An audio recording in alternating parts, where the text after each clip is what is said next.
Hello, everybody. Welcome back to the daily Scroll-a-Palooza. Whatever could scroll self portrait woodworking and design. I got Wes in my ear right now. I'm just listening to him on a show. He seems to be having issues with his stream. He thought he was alone all day long for the past 6 hours. I think he's been on for 6 hours, 11 minutes. Yeah, he's not getting his chat coming up on him. He's got an awesome job going. We'll catch up on him later. Hey, Billy was in here, but he's having problems with his internet, his laptop, and stuff. Hey, Robin, Denise. Hey, Herb. Hey, Herb. Denise, Robin, Pat, Jerry, Billy, if you're watching, or if you're coming back on. Jerry, Pat.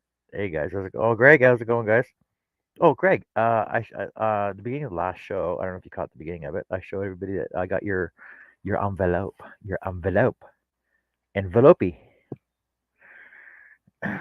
I know Greg's last name. And he got his stickers. So I'm back on because I have to finish this. I have to finish this for Carrie. So I'm back at it. I know other people that usually have shows scheduled right now. Dave Gatton's on right now as well. Hey JJ. Who else is on right now? So Dave Gatton's on. I know Russ Clarity's not going on tonight. So I'm wondering if I'm going to get his crowd, because I told them last week I was going to be on. So I don't know if I'm getting his crowd over here or not. We'll see. Boo, boo, boo, boo, boo, boo. Nancy just uploaded videos. I think she's having a karaoke something at their house right now. Boo, boo, boo. Scroll Set Cafe. West is still live right now. But I did see that Dave Gatton was on. Yeah, Dave Gatton's on right now. 76 people watching his show. 76 watching Dave Gatton. And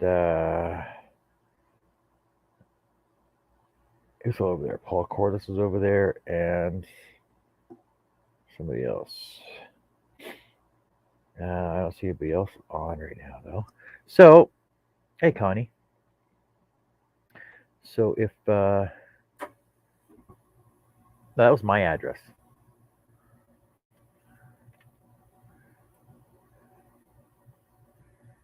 So if anybody wants to send me something, it's right there.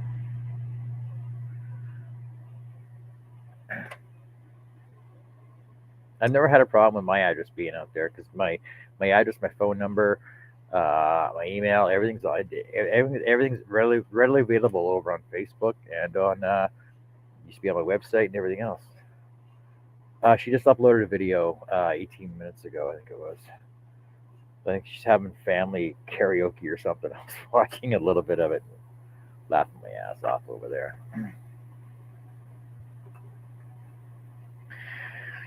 So, I gotta get this done. So, like I said, there's a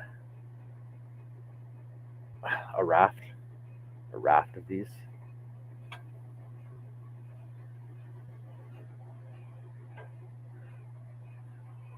There's 6 so far.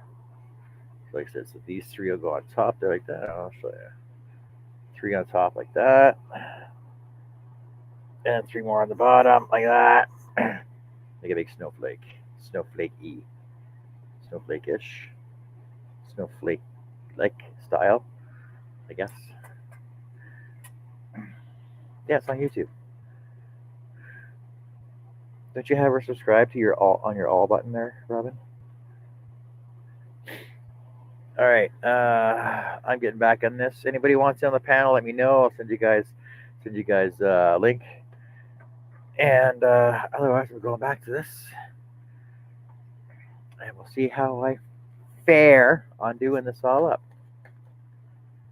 Once I finish cutting these, I got some sanding to do. I might go over to my sanding station again and do them over there for most of it, anyway. It's all pretty good except for those jagged lines where it jogged in on the grain. Yeah, I might just go over to my scrolling station and just do some quick sanding over there, clean some of this up. Shouldn't be that bad. I'll see. Oh, I went my head. Give me a sec. Thanks, Denise. My headset's still good or not? It's not plugged in. My wireless headset.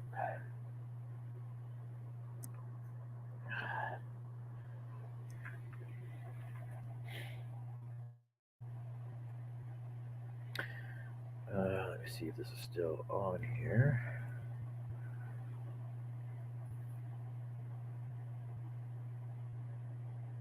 Okay. Okay. So when I go over to my fanning station, I'll put my wireless set on. That way I can still talk to you guys and listen to you. If anybody's in the panel wants to throw me messages, ow, it's on the back of my neck. I don't know where it is. But gotta finish this up. So got two more to cut, then sand, assemble. Oh, I gotta cut my dowels down too. I wonder if I should oil these. Yeah, I'm gonna oil them too. Might just rub the oil in rather than soaking them in oil, and then rather than oh, I'm tired. Rather than just throwing a coat of lacquer on it.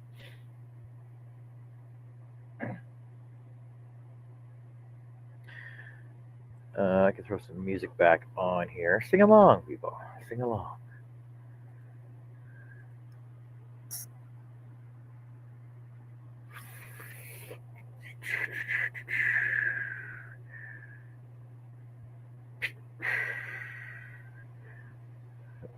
Bum, bum, bum, bum, bum, bum, bum, bum.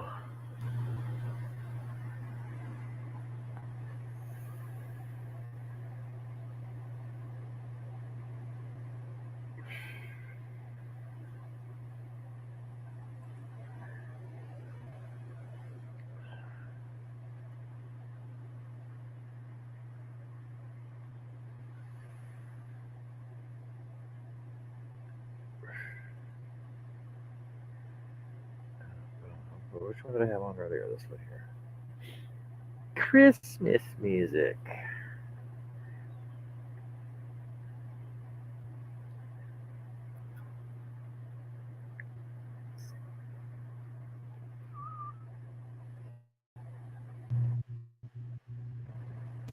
No, wait for the ads to finish first.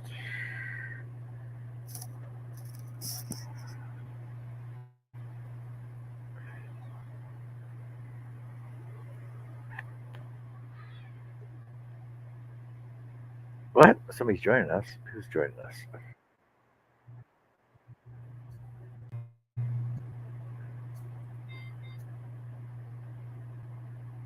Just give me 1 second.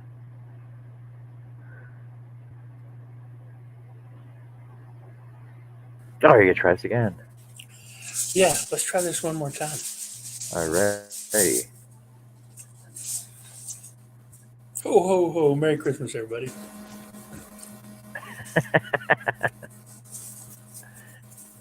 And a beer.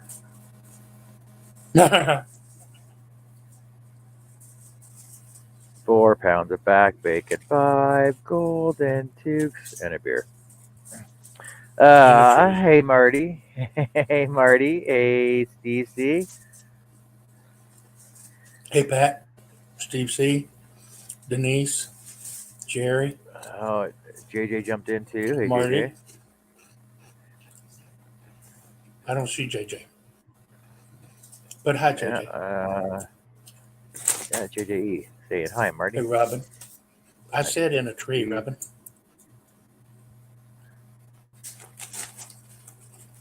Herbie.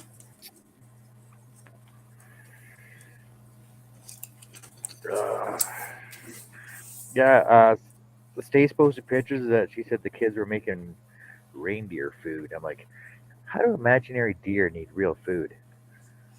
Well, there's hopefully she's not making much because there's only two of them,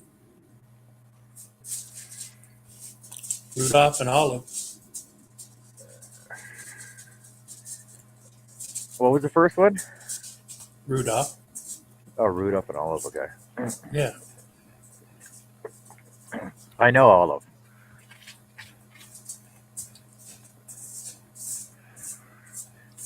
Yeah, because Olive, the other reindeer, wouldn't let him play in any reindeer games. Yes. A lot of people don't know that, eh? Yeah.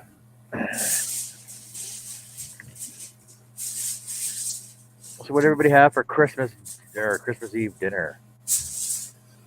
Apparently Uh, Robin had Raymond. Ramon. Ramen.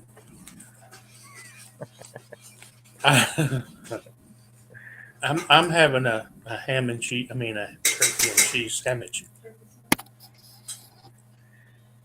Really? Christmas Eve dinner? I suppose. Yeah, I don't know what we're having.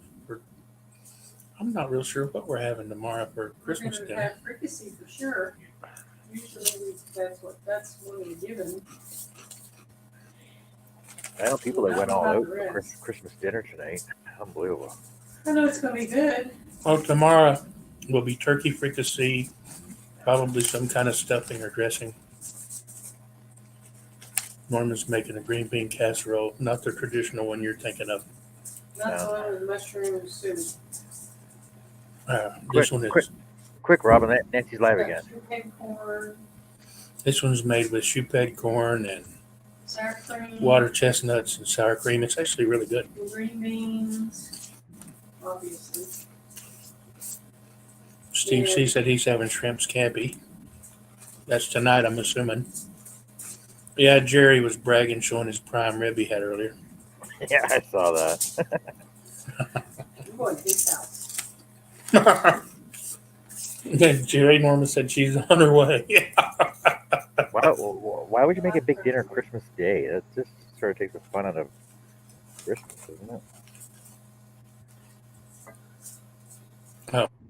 Well, she's doing the green bean casserole. Other than that, we're not really doing much. We're going to my daughter's in-laws.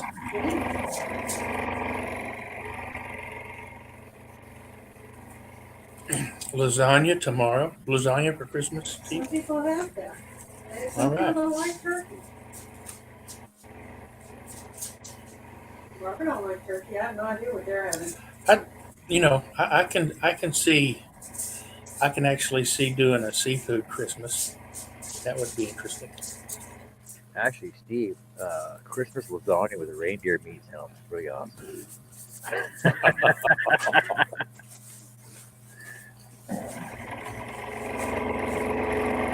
JJ's having a grilled ham and cheese. Back when I lived in the city, I used to eat a lot of bison. I used to cook it and everything. Bison's good. Freaking It's really lean. Yeah. Welcome back, Marty. Yeah, make bison lasagna, bison roast, bison burgers, bison ribs.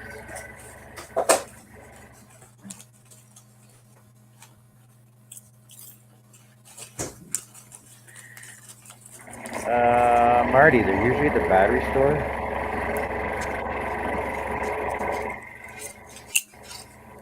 Or, depending on how quick you are, they're in the car beside you in the parking lot. Oh, Steve said they have lasagna for Christmas every year. Cool. Huh. I don't think so.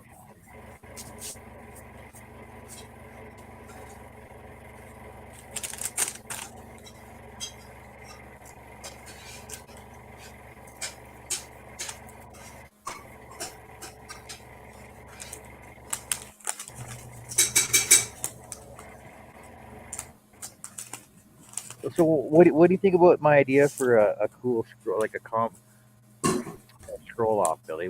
Like, do you think like if everybody or some people put in designs for chess set pieces just have like a combined chess set of scroll off pieces. Did you say for a compound scroll off? Is that what you're saying? Yeah, You know, yeah. get a bottle, But just about some water. chess Have a pieces little from different drop off. designers that have their own design in it, right?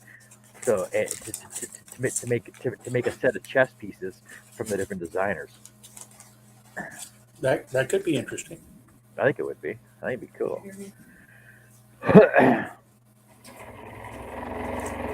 Herb said they had Chinese food. That sounds pretty good. I like Chinese food.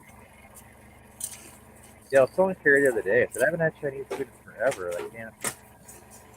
There are Chinese food stores here, or Chinese food restaurants here, but none of them are really good. Like we haven't seen.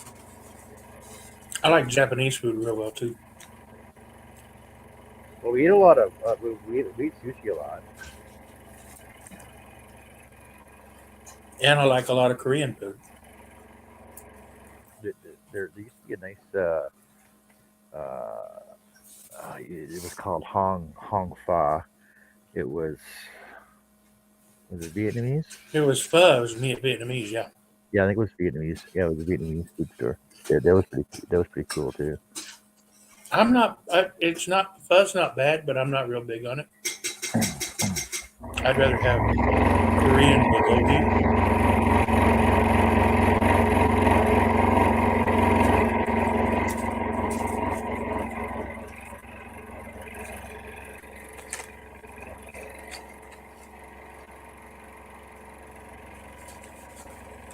Get a couple nice East Indian curry restaurants here too.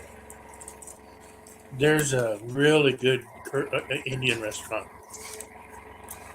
about 15 minutes from our house. It's authentic, and oh my gosh, it's good. Their lamb korma. Their lamb korma is awesome, absolutely awesome.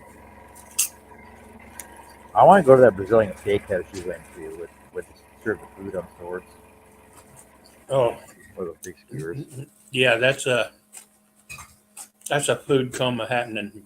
I know. Yeah, I want to go there though. I want to go to a place like that would like we don't have anything like that here. It was Brazilian, right? Yeah. Yeah.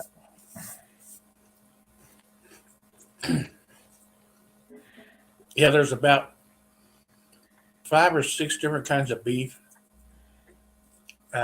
Leg of lamb, lamb chops, pork ribs, sausage, chicken done about 4 different ways. It's just really, really good. Yeah, that's everything I like. Yep. Oh, they have beef short ribs too. Almost forgot about that.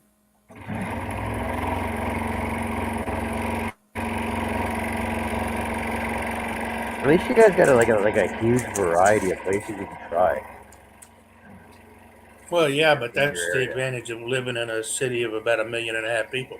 Yeah, I suppose.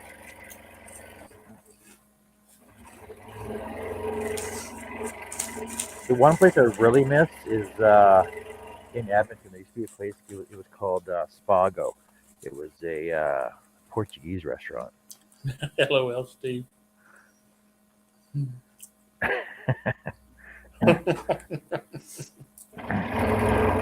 Yeah, the Portuguese restaurant was really awesome. Too.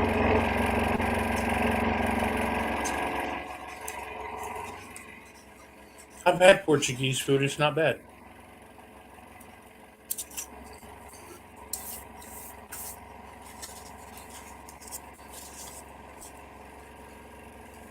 They cook with a lot of octopus too. I'm not real big on that.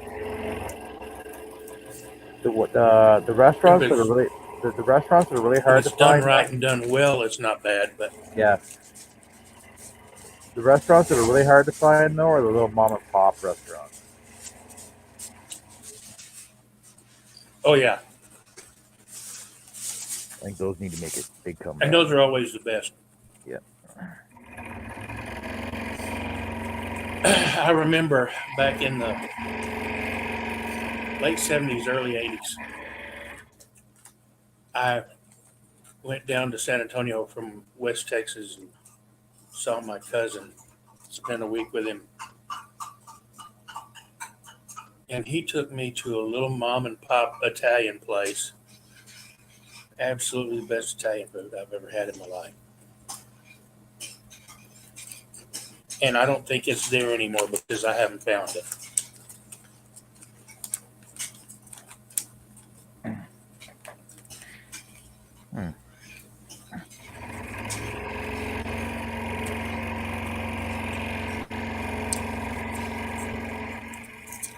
Yeah, the last really good Italian restaurant I was at was in Athlete, Toronto.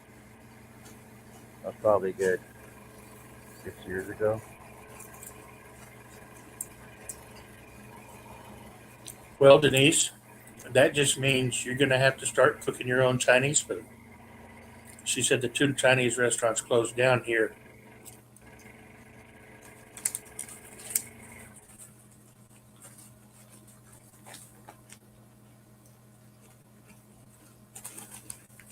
Hello, Greg.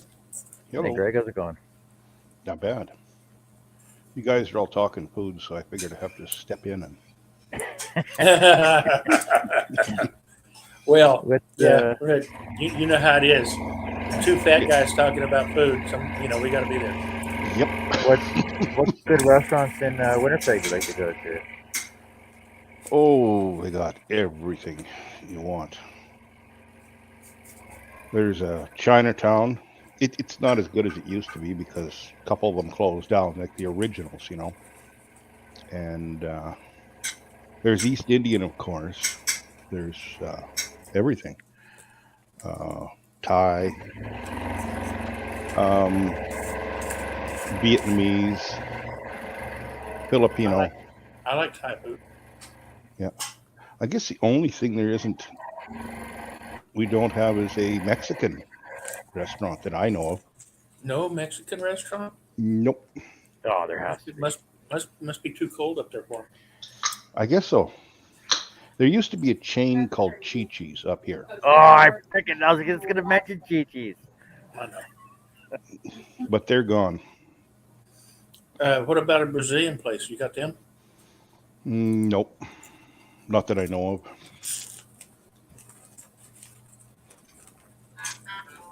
But there's like Indian, you're talking butter chicken. Oh yeah. Oh, yeah. Mm-hmm. Mexican restaurants in Winnipeg: JC's Tacos, La Rocca, BMC Market, La Carnita. Oh, actually, I know my son was talking about going to La Carnita a couple months ago. I don't get out much anymore. Yeah, butter chicken, yeah. La Taqueria, Mexican street tacos. Oh, here you go. Habanero sombrero. John, I don't know how much more Mexican you can get. What's that? Yeah. John, it's pronounced La Taqueria.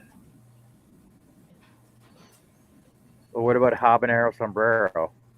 Well, that'll work, but that other one you mentioned, it basically just means the taco house.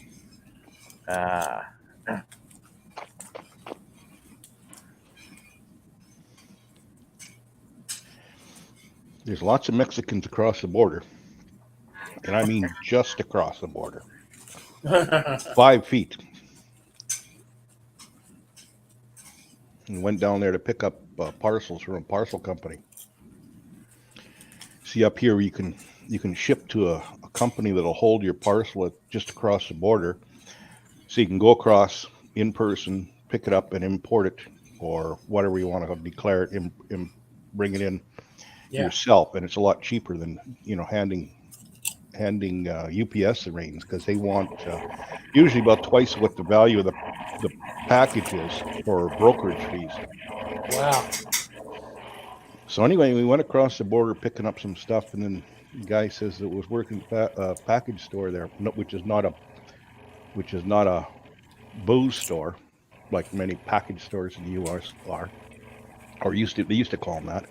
But anyway, he says, come on down to, they're having a mini motorcycle meet. And it was 15 miles down the road. So we'll go down there, check it out. Well, there was all these vendors, like, trucks with stuff. And a lot of them were Mexican food. So I looked at them, yeah. But then there was at the church, in front of the church, was the church ladies had set up Mexican food, selling it. And that's the place to go. As close to original as you can get. And sure enough, oh boy, that stuff was good. I couldn't even pronounce some of the stuff, and but it was good, really good.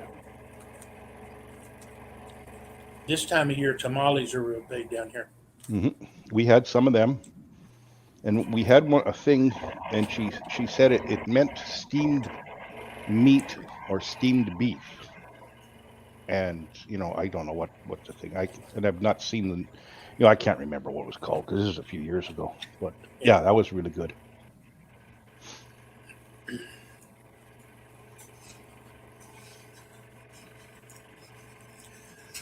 I had some years ago.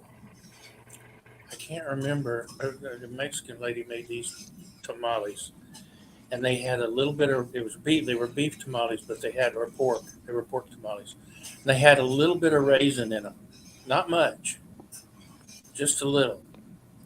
Hello, Charles. Oh my God, they were the best tamales I've ever had in my life. And when I tell people that, they go raisins and Well, that would give it a little bit of moisture and sweetness. yeah, like I said, there wasn't a whole lot of raisin in it, but there was just a bit, and man, it was good. And I hate cooked raisins. I don't like raisins anyway, but I hate cooked raisins. But these were so good. Yeah, I don't like raisins in my food.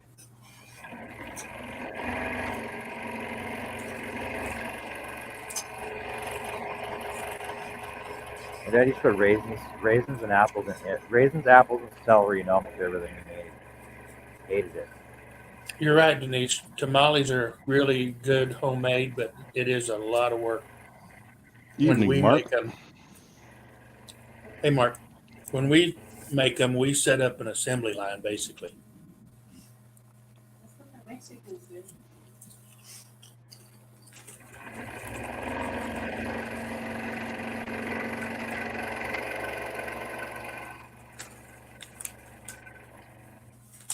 And of course, we have Ukrainian food available here. No, yeah, of course. Mm-hmm. I don't know Borscht, what that was. pierogies, kubasa, or as they say way down east, kielbasa. Kielbasa. I know what Czechoslovakian food is, but not Ukrainian. Kielbasa and paisenka. And patahay. But hey, yeah, that's yeah, that's kind of German. But hey, I think. That's the way they pronounce it out of Mandair at the Ukrainian Heritage Museum. Well, and then you got your Bagerville. yeah, you got halapchi. So you're gonna love it. Do what? What was that you said, Greg? Halapchi. The kolach? No, whole opchi. Oh, holapsi. Halap. I don't. And I'm probably not pronouncing it right, but what that is rice and usually ground beef, or can have bacon in it or other meats, and rolled up in cabbage leaves, Yeah. and in a tomatoey kind of sauce. Basically, baked. cabbage roll. Yep. It actually sounds pretty good. It does. It does. There used to be a Ukrainian chain of restaurants in the malls. Last one I used to go to was at Kingsway, and I used to go there all the time. And basically, like for $8, you can get like 6 pierogi, 2 huge chunks of freaking sausage, uh, two halapshi, cabbage rolls, and what the hell was on there? Something else was on there. Like it was just like a heaping plate, and they're like, "Oh, you want more? You want more? You want more?" Like Mm, old school grandma. You want more? You want more? yep. Just keep piling up. $1 for every scoop more of everything she put on there. Yeah, give me more. Give me more. Steve said, when we make tamales, we in parentheses, Tina makes them in the kitchen and then puts them in the oven and then we eat them. When we make tamales, it is a we. I'm usually when it gets stuck with pressing the masa down in the corn husks, and then I'll pass them on to the girls to fill them, and so one girl will fill them, and then that'll get passed down for the next girl to roll them. And it's a full production. Then we stand them in we either stand them in a roasting pan and put them in the oven, or we stand them in a pressure cooker and pressure steam them for a little while. I can't remember what the other dish was called. It's a Ukrainian dish as well, and basically It's a bun filled with pork and beef and onions, and I can't remember the name of it, but they're freaking so good. I used to make them all the time too. Make some uh, bread dough, lay it out, cut it up into big squares, throw a big chunk of meat, this meat mixture into it, fold it over, and then freeze them. And when you want some, you just pull them out and stick them in the oven, and it bakes the bread and reheats all the meat inside. Just throw some garlic bread on it and butter, and you're good to go. Yeah, Garlic butter. and he said, "See the way we make them, we boil them in a pot. Boil them? No, we don't boil them. We steam them, but we don't boil them. They go in a pressure cooker on a rack. The water is below the rack.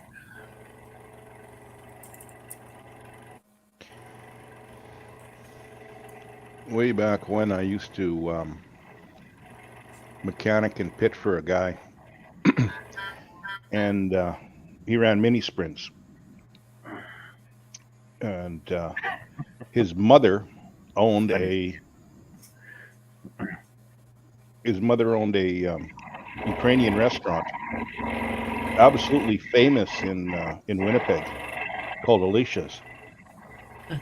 So anyway, you know, he didn't have a whole lot of cash or money, and I was just helping him out because I like playing around with the race car and that kind of stuff. So anyway, he says to me, "You like pierogies? Yeah.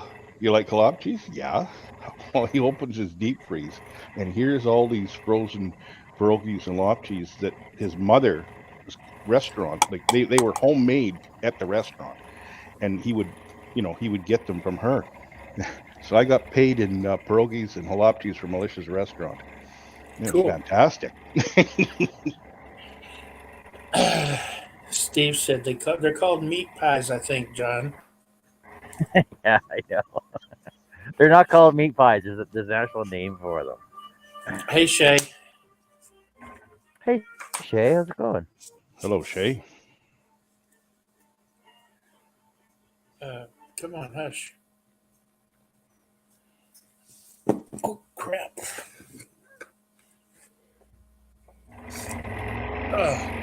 That's hard when the fat man drops his phone and has to pick it up off the floor.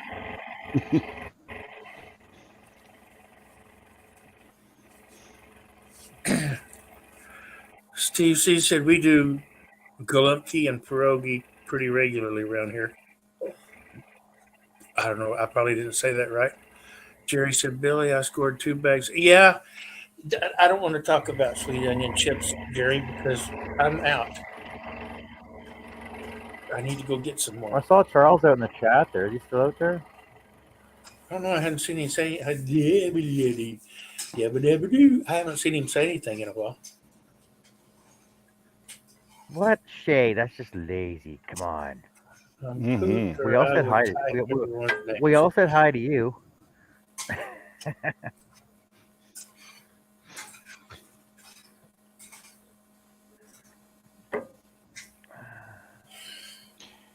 Here, the norm at weddings, like normal weddings with receptions after, usually in a big hall, a couple hundred people, and the caterers, they would have a main course, whether it be roast beef or chicken, whatever, or but they also would always like the main caterers that were make people went to. There'd be pierogies, halapchis, and sweet and sour meatballs, as well as the other main dish.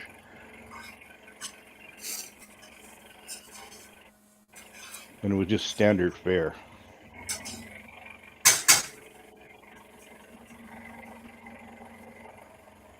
Comfort food. Mm-hmm.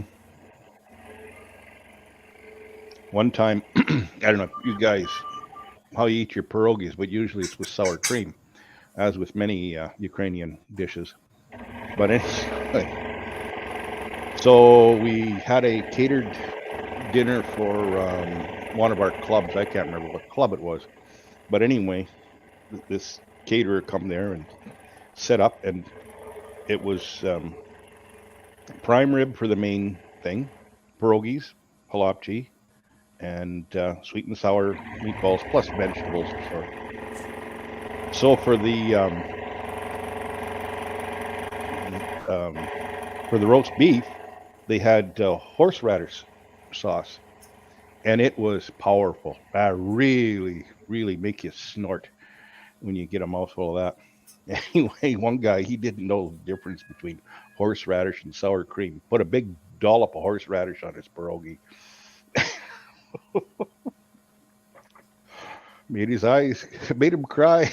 Had to go out to the outside and spit it all out. Everybody laughing at him, of course. No, Ukrainian food is not spicy by nature. Just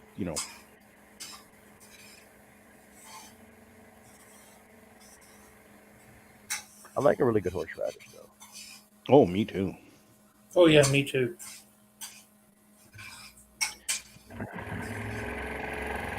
Like I don't care for the beet horseradish because that waters it down too much.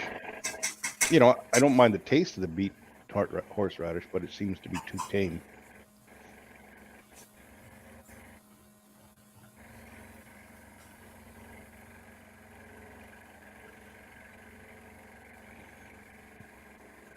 Our Christmas party Christmas party yesterday.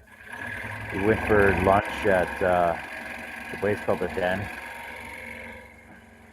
and I had what did I have? I had a what's it called? A pastrami sandwich, basically. Mhm. Pastrami sandwich, and it came with horseradish, or sorry, Dijon mustard. And I swear it's homemade Dijon because there was like huge chunks of horseradish in there too. You could tell. And appetizer we had like sweet and sour ribs, but it came with this just Thai chili dipping sauce, and I kept Mhm. that for when my main meal came. And I just dipped my opened up my sandwich, just loaded it with with the Dijon mustard, closed it up, and I dipped it into the sweet chili sauce. Oh, it's so good. Mark says his mother mistook horseradish for sour cream on her baked potato. Oh, Oh, that would be rough.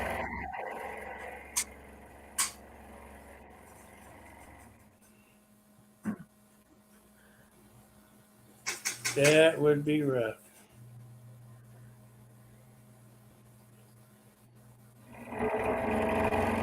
Robin is asking, "What's your name on Facebook?" Who, Robin? That would be Billy Burke Sr. Robert. Oh, okay. I'm sure she wasn't asking me. Like, I'm guessing. I'm guessing Cam. Or Mining. No, that's my what do you call it? Greg. I meant Greg. No.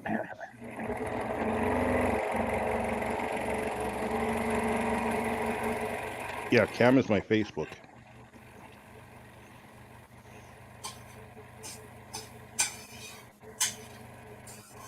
Just because my real name is not out there on any of the social platforms.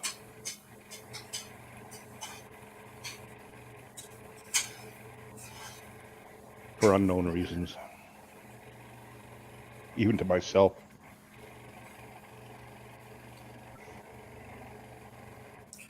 Mark said he likes a little bit of horseradish on his baked potato.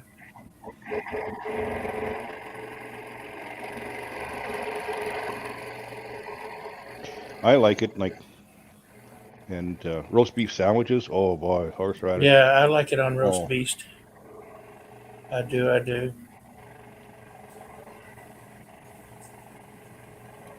Oh, so we're talking about what I was having for breakfast tomorrow, by the way, in case you guys didn't hear that conversation earlier. Because Carrie gave me a bunch of options, right?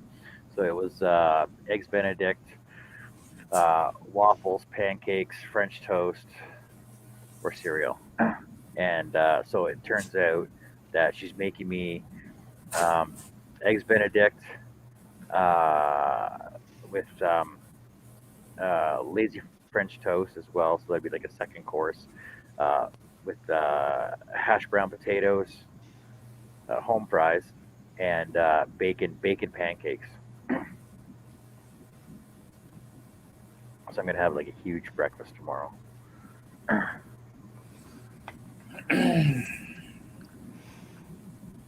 Ours has always been just a bacon and egg breakfast. Corned Christmas. beef hash for breakfast. What? I was like, Yeah. Mark Yeah. says breakfast easy waffles with eggs and corned beef hash. Oh yeah, Corned beef hash. corned beef hash is good for breakfast. Corned beef hash for us is usually a dinner. Yeah. It's I've pretty never yummy had corned breakfast. beef hash for breakfast. Oh yeah.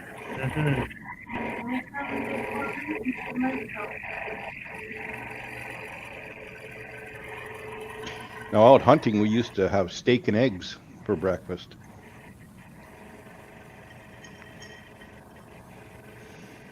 Steak is good with eggs too. With HP sauce on the Chicken eggs fried- too. Chicken fried steak's good with eggs too.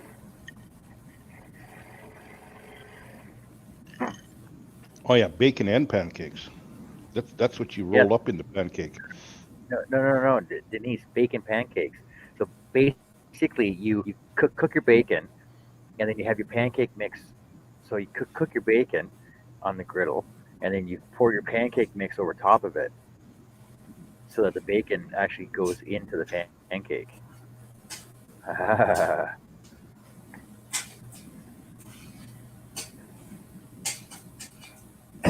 Jerry says, "I got leftover prime rib for the eggs. I'm making it in the morning. Slab bacon.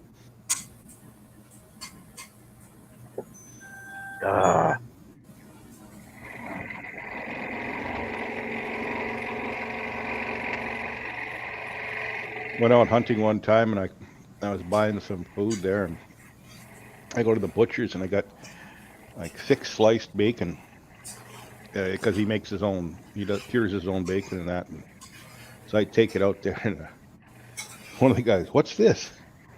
He says, "Oh, that's horse bacon."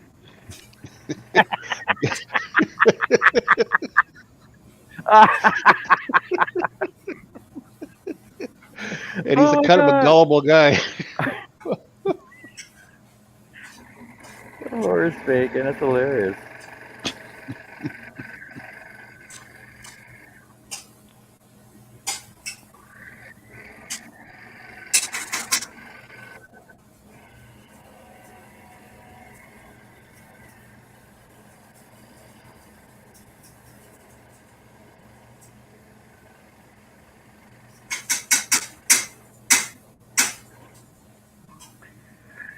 All right, that's the last one.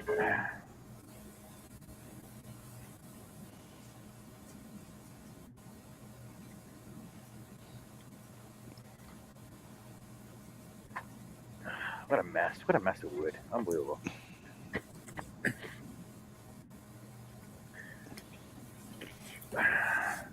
It was just regular bacon, Denise, cut thick.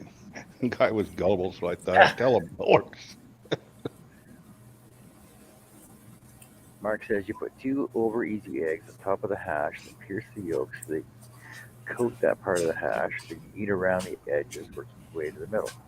Hmm. Yeah, sounds good. So, yeah, like I said, corned beef hash was usually a dinner meal. hmm You know, you get to you sit up, you go to restaurants and you get to see the way, other people eat. Like, and not that you're looking, but sometimes things just catch you, you know. And we're having breakfast, and everybody's having breakfast at this restaurant, and one guy goes and how you get those little containers of jam, and this is the beginning of his meal. He jams up a piece of toast or 2 pieces of toast, whatever.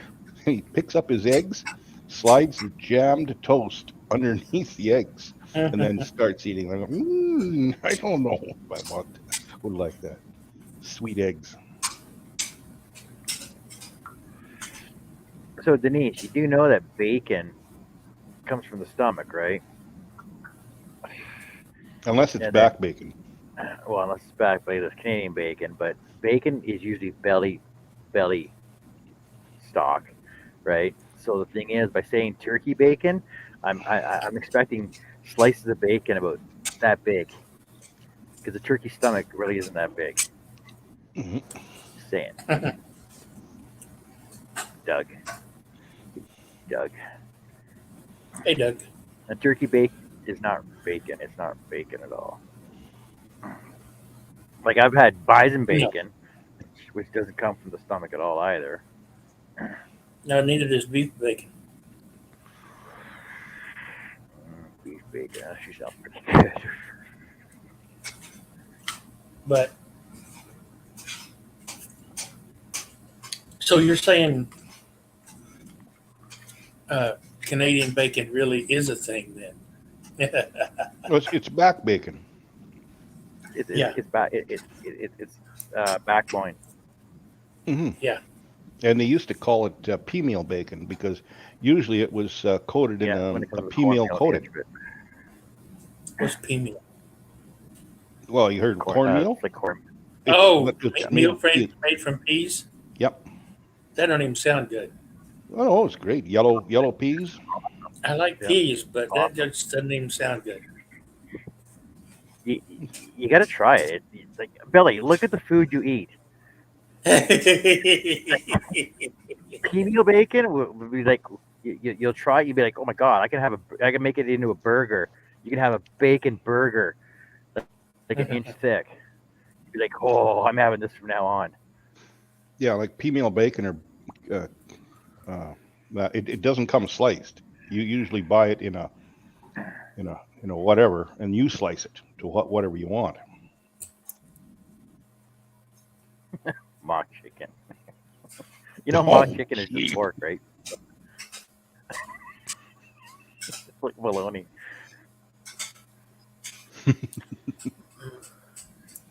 Is, is that like mock apple pie? Yeah, it's There like was it's like there uh, used to be a recipe on the Ritz Cracker Box called mock apple pie. Apple anywhere to be found. Uh, Somebody made one once, and I wasn't terribly impressed. it's like clown meat. Clown meat, right? Like it's bologna, but it's got a picture of a clown inside of it because it's from different cuts of bologna. Oh my gosh! We used to get in Germany, and well, it's just as bad as olive loaf and macaroni and cheese loaf. Oh, Oh yeah, I those loaves. I had couldn't as a stand kid. them. I used to have Now, them as a kid see, all the olive time. loaf's not so bad, but the macaroni and cheese loaf, no thanks. It's just but it's really good if you cut it, about a half-inch thick and just grill it. Yeah, well, I Yeah, prefer that, my that might bologna work. fried anyway. Like you Hmm. use spam. Oh, fried bologna. That's like a staple in Newfoundland, right? Yeah, I prefer my bologna fried. And every now and then I'll find they'll have jalapeno bologna down here, and that's good. Mark says he's seen clown loaf at a few delis there. I'll find a picture for you guys. Clown loaf. Now, what I don't care for is head cheese, or Head as cheese Oh is the not no, me either. as the head cheese is not Ukrainian, cheese. yeah, no, as the Ukrainians call No. it, There you go, studnas. Billy. Oh my lord, Yeah, it's that's just basically nuts. it's just different colors of bologna the way they're stacked, like how they make peppermints or candy canes, Yeah, right? yeah, Yeah, that's crazy. yeah, clown meat. It tastes really funny too. Yeah, I see what you did there. I see what you did there. Yeah, We used to get in Germany. When I first when I was a kid, we ate in Germany. We were looking up. Oh yeah, mock chicken. goat cheese is really good, Doug. Thank you.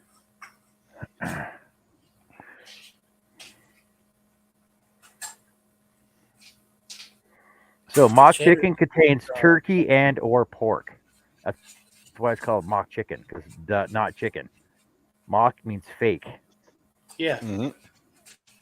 hence the mock apple pie on the Ritz cracker box. Steve, I just googled it for you. It just type in clown meat and just go to the pictures. It just shows you exactly what. I'm Where's not teddy bear Googling loaf? clown. Oh, John. Okay, I'm gonna put my wireless on. I go to my sanding station. Same thing as clown loaf. It's basically just bologna that the kids will beg their mothers for. Oh, teddy bear loaf. He said they have teddy bear loaf. So I guess it's like clown loaf, but it's more like a teddy bear.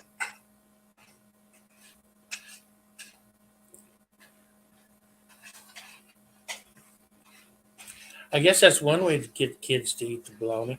That's what I was going to say. But they'd be taking their sandwiches apart at school. Yeah, really. It would look pretty funny fried, I think. Yep.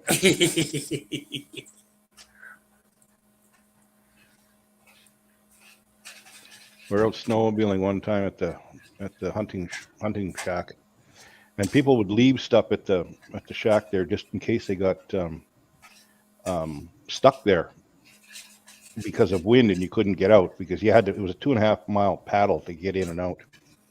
So somebody left click, which is like spam. Mm-hmm. And so, you go to this place and it was an old fireplace and hearth and that from a building they moved. And we go put a fire on in there and said, well, we didn't have any wieners, so we take out the click, whittle ourselves a couple of willows, and we're having click on a stick. It was good. It was good. Well, had to have a couple of beer with it too, right? Yeah. I'm with you, JJ. No blood sausage for me. Oh, buckwheat blood sausage. I like that. Oh, no. Haven't had Hello, it in John 100 Nate. years.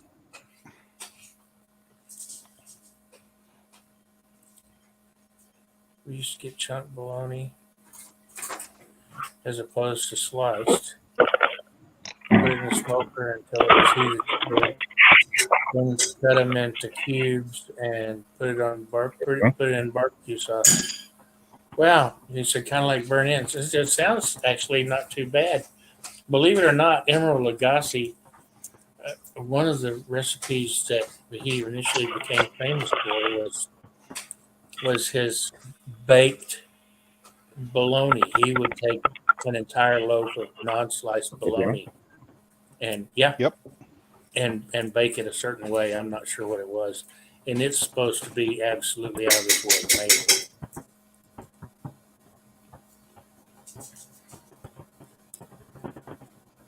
No, we can't hear you now. We did hear you. Yep, heard you for a sec.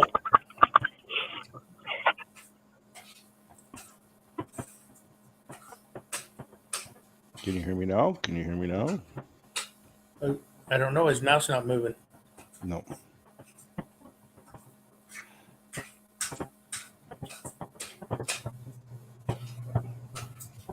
Doug said, "Shoot shack, baby, shoot shack."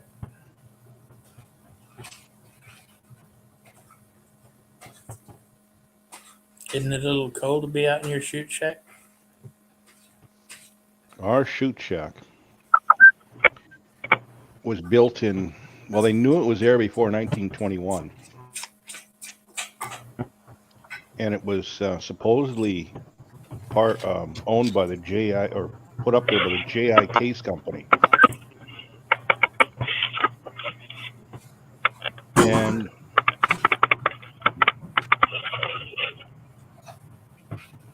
sounds like he's trying to give us Morse code. He said, "We have heaters, Billy." Yeah, I know you do that. It was sounding kind of like he was clicking buttons. So anyway, this shack had it was galvanized tin on the outside, you know, the corrugated stuff, Yeah. and corrugated aluminum on the inside with nothing in between, and bullet holes here, there, and everywhere because people would go out and, you know, in the wintertime and just shoot at anything, right? Well, okay, let's shoot at this shack. And we were only usually out there like for bird hunting season. But then we decided to take snowmobiles out there for, you know, the summer. And we'd take out these kerosene heaters and propane heaters, and it had a big old wood stove, and we'd load that up with coal. And if you get enough heat inside, it pushes the cold out. Yeah. But if it was windy, that's when you really, you couldn't, you know, it was hard to keep up you know, Right. a temperature. Yeah, I was just thinking, you know, you got all that, you're surrounded by nothing but air and metal, and it's cold as hell outside. You're gonna feel nothing but cold, Mm-hmm. and that would be hard to heat. Yep. You were fuzzy. I mean, it was weird, but I heard something.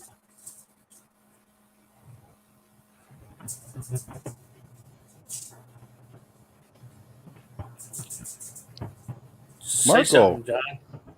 Hello, Mark. Howdy. Howdy, howdy. Hey, Mark, how's it going? Y'all are talking about food. I had to jump in. Now, I heard that, John. I heard it. It didn't sound like you normally sound, but I heard it.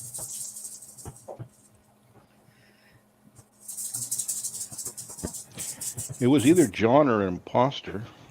Mm-hmm. Hello, Chris. Can you hear us, though? No, he can't. One finger for yes, two fingers for no. Okay, but I get to pick the finger. That's fine. I'll give you one to heads to start you.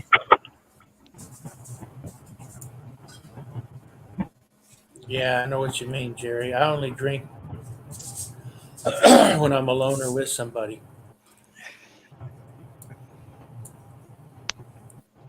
George Hello, Steve Thorgood. Nealon. Huh? George Thorgood? Yeah. I drink alone. I drink alone. Howdy, Steve. Yeah, there's We're all Steve. watching John try to figure out his headset.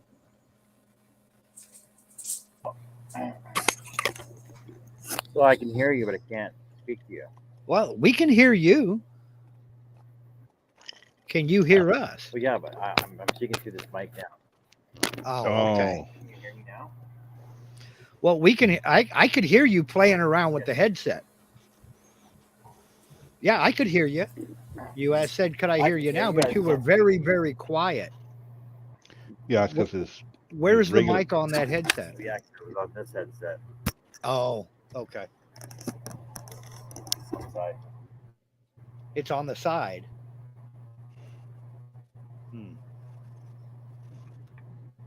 mayonnaise on the side. That may be difficult.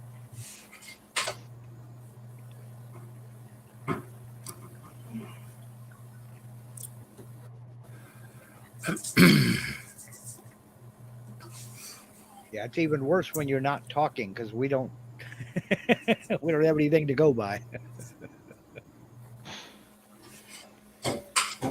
Steve C said the mic on the headset's working. Didn't hear that. Mm-mm. So if I switch it to the mic, I can't hear anything. If I turn off the mic, then I can hear. Okay, okay. That's weird. now I just heard you. Yeah. Yeah. It sounds like you're talking into a tin can, but we heard you. Mm-hmm. The old can and the string trick. Did the Yeah. other headset die or something? Say again, John. He's gonna go over to his sander. That's why he wanted to put on the Oh. wireless phones. Okay. I'm gonna head over to my sander station. Okay.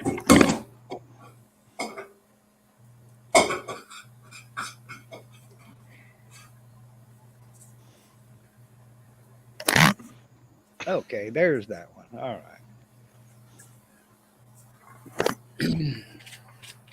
That was harder than hell to type all that stuff out, so I said, let me just jump on there. Mm-hmm. Now, Billy, what I was saying was we used to get chunk bologna, not the slice stuff. You can go to the deli and just ask them for a chunk of bologna, and they'll cut you off whatever and throw it on the smoker. Then until it was heated through, I'd get a internal temp of about 160, then take it off and immediately cut it up into chunks and put it in a quarter pan full of barbecue sauce, put it back on the smoker and cook it like burnt ends. Yeah, I understood that. And that was real good. It sounds good. But yeah, I was saying, Emerald Lagasse got one of the things he got was his baked bologna loaf. You can take a whole loaf of bologna, and I don't know what seasoning it's used or anything, but it's supposed to be out of this world.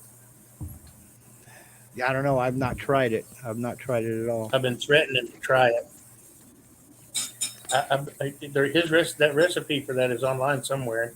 I've been threatening to try it. I just haven't taken bologna up a notch. Did it yet? Our restaurant supply down here in town, they just started carrying whole capicola, and I need to get one. Problem is, they're about $40. But what's capicola? It's a cured dried pork, Italian. It's a cured dried pork, and I like it. It's probably a good thing John can't hear me because I like it fried up in the morning like bacon. I like it better than bacon. Man, is it ever good. Yeah, he says he can hear me. He's just ignoring me. Yeah. What? So it was kind of like prosciutto, sort of? Kind of, sort of, but it's salt cured. Yeah. And it's got some other seasonings and what have you. Yeah. My God, is it good. It sounds good. I'm not sure I'd like it better than bacon, but it sounds pretty good. It's real good with eggs. Real good. Don't get me wrong, I love bacon. What's Robin putting water in? In the firecracker mixture. They're sitting right there waiting for you to put in it. It's good. And they're hard already? Yeah, nothing's gonna fix that. Uh-oh. She mixed water with Fireball. Oh no. It's not too hot. Oh, Robin did? Oh my Lord. Well. Well. Taste it.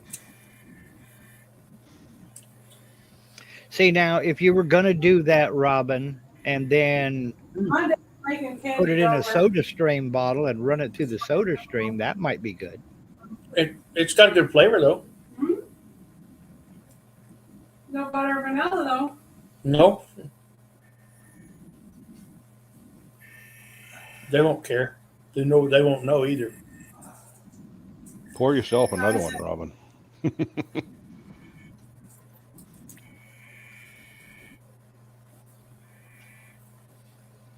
Maybe it's more like Franny's, I don't know. Maybe.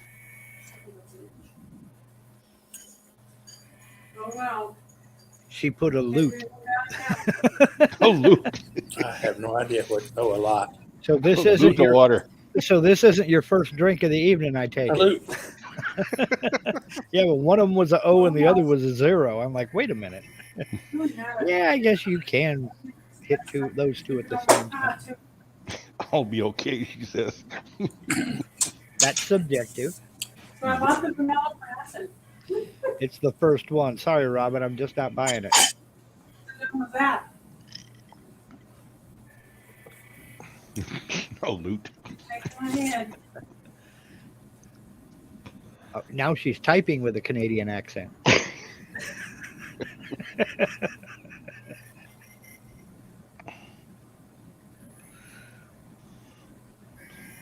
See, now you got me. I've yet to hear a Canadian say a boot. And I've lived here a while. Yeah, a couple days anyway. Now, I can't stand half of what the Noopies say. Maybe down there.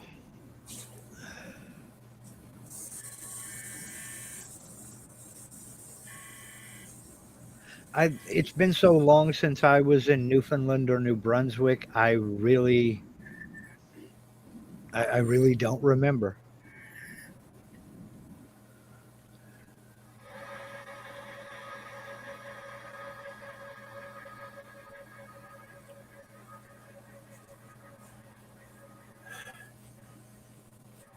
Newfie Scotia.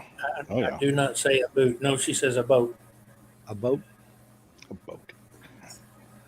All right. Turn a boat is fair play. I'm going to get me a malted beverage. I'll be right back.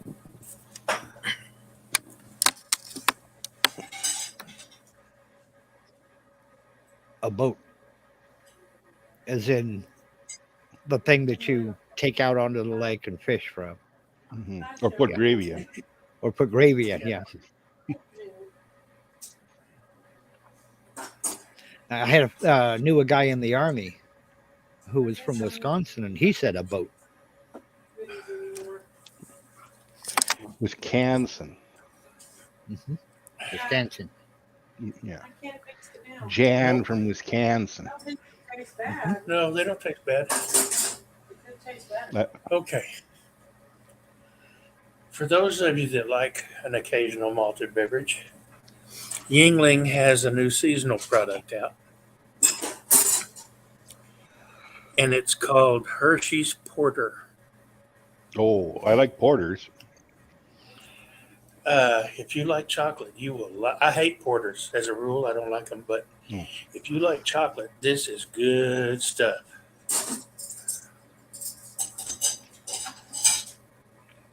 Oh my goodness!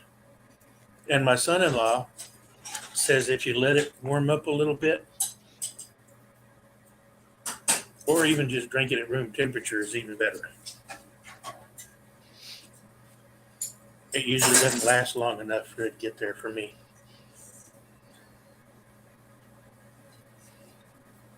Hello, Wade.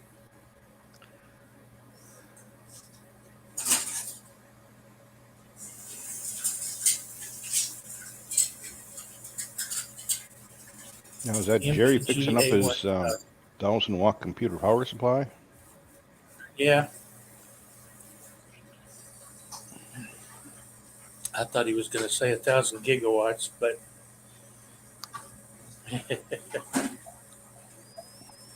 I was looking at 1,000 MPG, and oh wow, that's a lot of.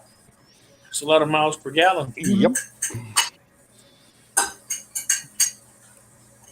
Must be a spacecraft. 1-cylinder diesel engine with a top speed of 13 miles per hour.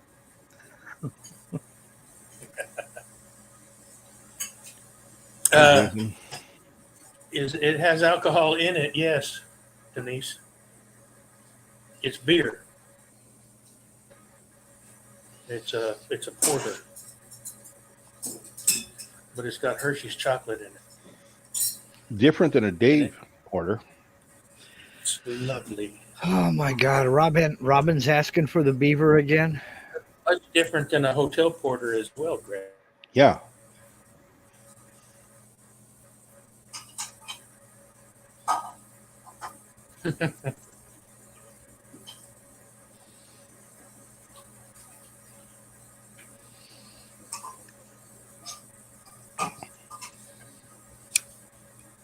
Wade says he wants Robin to be his hype girl.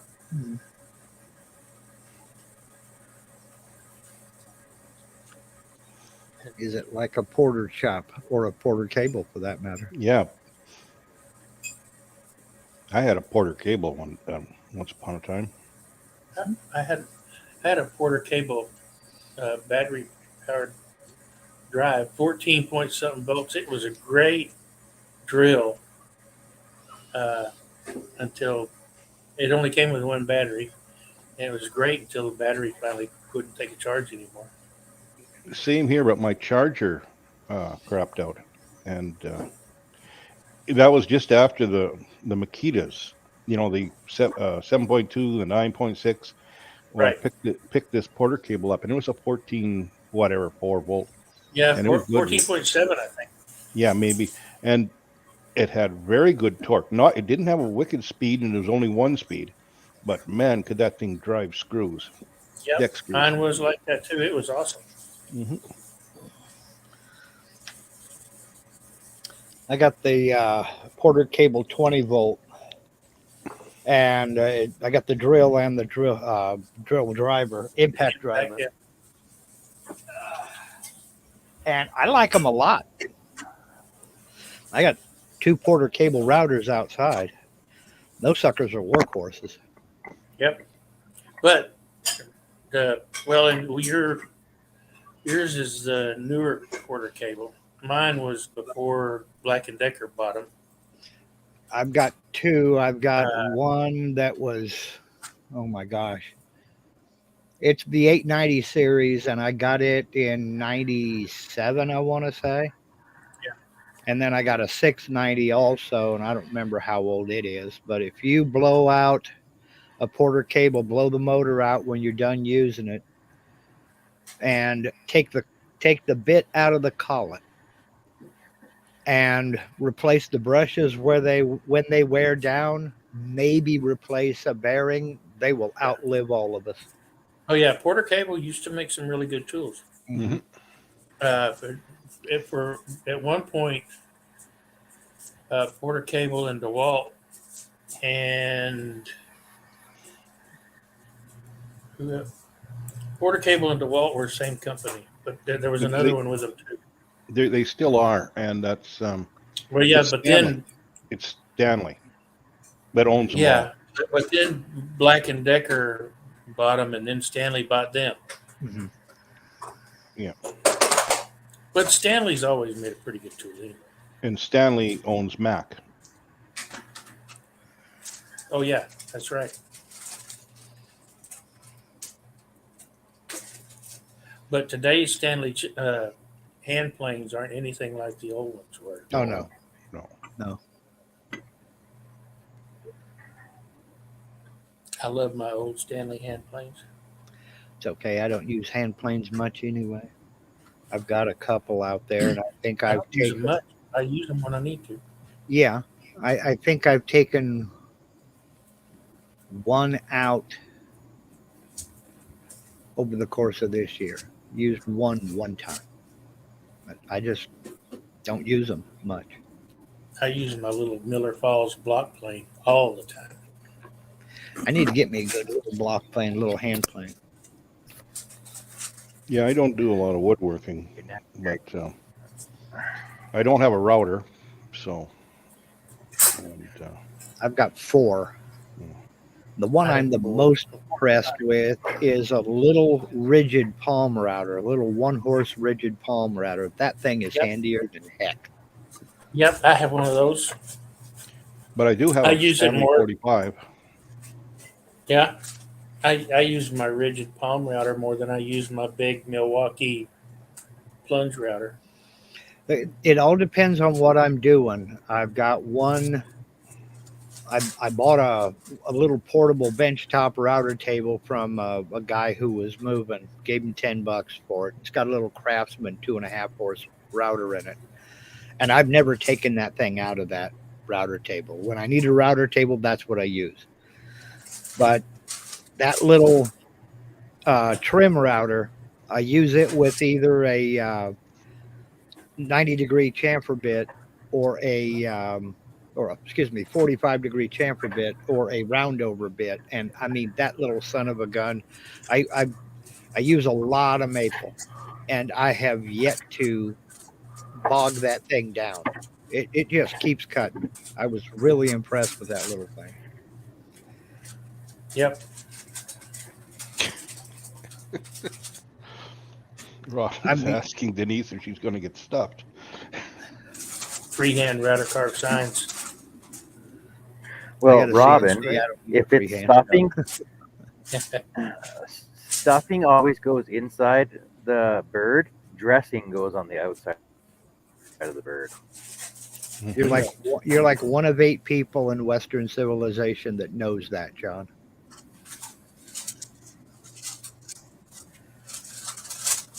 You are the first person You are the first person I have ever heard who has said that, and I've known that for years. my dad used to correct me all the freaking time about that. My grandmother was the same way with me. One of the first turkeys that my wife cooked after we got married, she's pulling the stuffing out, and all of a sudden, ooh, what's this plastic bag? It was. Those will be the giblets. Yep. I was watching a video on things at Thanksgiving time because parents like to screw around with kids and stuff, and they were going on about, hey, you got to clean the turkey, get it ready for it to go in the oven, and just clean out the bird, make sure there's nothing in there, and we'll get it ready to go in the oven. So this girl, I'm guessing she was probably 13, 14 years old, is all like, oh my God, pregnant. What are you talking about? Because of the giblet, the neck and the bag and the giblets and everything else, right? We're inside the turkey. She's freaking out that the turkey was pregnant. I'm like, how do you not know that? Okay, Robin says, how come they call it stovetop stuffing then? Because it's a brand name. It's generic. It's a brand name. That's like 100% ground beef. I'm waiting for It's the a question. brand What do you name. mean 100% ground beef? Okay. So McDonald's meat is 100% ground beef because it's a brand name. That's like saying, oh, McDonald's gets their meat from Nike. Does anybody know the only thing 100% ground beef is the name of the company? No, that's purity laws here in the States. They just say 100% beef.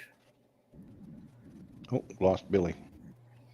It's kind of like, for instance, I don't know what they call them in Canada. The name of the company. Well, I don't know what the name of the company is. 100% beef. I don't know. 100% beef is the name of the company. Okay, if you say so, but I said I don't know.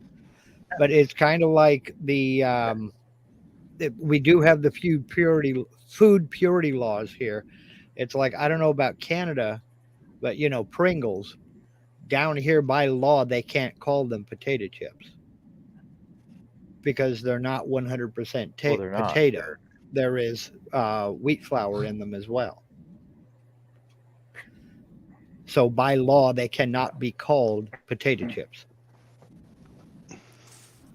My buddy went out for dinner with his 95-year-old father, and they went to a place and restaurant and looking over the menu and what are you going to have?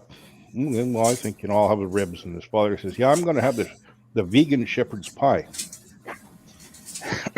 Okay, so he goes and I don't know if he asked him then, do you know what vegan is? Anyway, he comes and they were. He said to his dad, "You want to try some ribs?" He says, "No, I got lots of meat here. Look at it all." And he says, "Do you know what vegan is?" You know. So anyway, it's not beef anyway. So they ask that he asks the waitress, "Okay, what's in the or what's this in the shepherd's pie?" "Oh, that's ground round." You know, what? Yeah, it's ground round. Well, how's that vegan? It Ground isn't. round is the or the whatever name for their plant-based beef Oh, product. It's that's the name. Oh, okay. Ground round. Well, took them a while, and you know, Yeah, see, they wouldn't be able to do that down here because No. round is a cut of beef, and Yeah. that is that's a confusing thing. That's why they won't. it wasn't Well, ground round beef I or understand. ground round steak. It was just ground round. I Nothing with understand that. ground round apples or ground round. I understand that, but here, ground round is a type of beef. So if you made an artificial Yeah. plant-based meat and called it ground round down here, the Federal Trade Commission and the FDA would come down on you because that's Yeah. confusing. That's why down here we have things like Impossible Meat Substitute, Yeah. or what's the other one, Billy? Beyond Beef. Beyond Meat. Yeah, Beyond Meat. That's Yeah, right. Beyond Meat. Yeah. That's A&W. A&W's Beyond Meat. Yeah. So somebody said So that is Burger King. Impossible was actually pretty good, but I don't. Well, if vegetables are so damn good for you, why do they keep trying to get it to taste like meat? Yeah. I know, right? If Well, I mean, vegans don't like beef or animal products, then why do they try and keep getting their vegetables to Yes. taste like meat? yeah. Well, if they like Hey, Dwight. animals so much, Hey, why do Dwight, they how's it keep going, stealing their food? Yeah. Well, I'm helping them out. I eat the animals that try to eat me. How do you Yeah, tell there if you go. somebody's a vegan? Yeah. Don't worry, they'll tell you. Yeah, that, I didn't fight my way to the top of the food chain to become a vegetarian. I look at it this way, Billy. I eat beef because I know the West wasn't won on salads.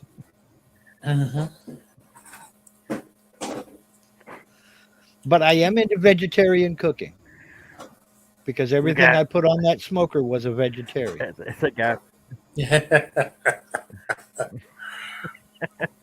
after a hard day of work out in the field, there's nothing better than a good feta, broccoli and no. Yeah, with a cauliflower crust. Oh, wait, do vegans actually do real hard work, like hard labor? I don't know of any I honestly don't know any vegans in the construction industry. No, they just take up space using oxygen. That's another question I've had for a while, Greg. If you're vegan and into CrossFit, how the hell do you know which subject to bore people to death with? Yeah.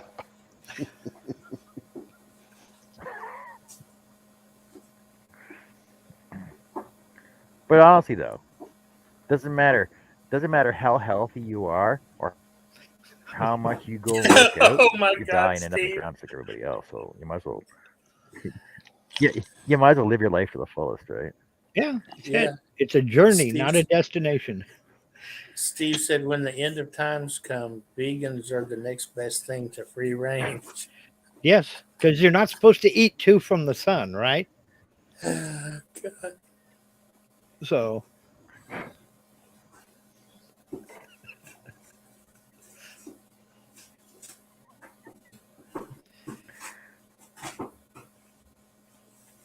that's okay.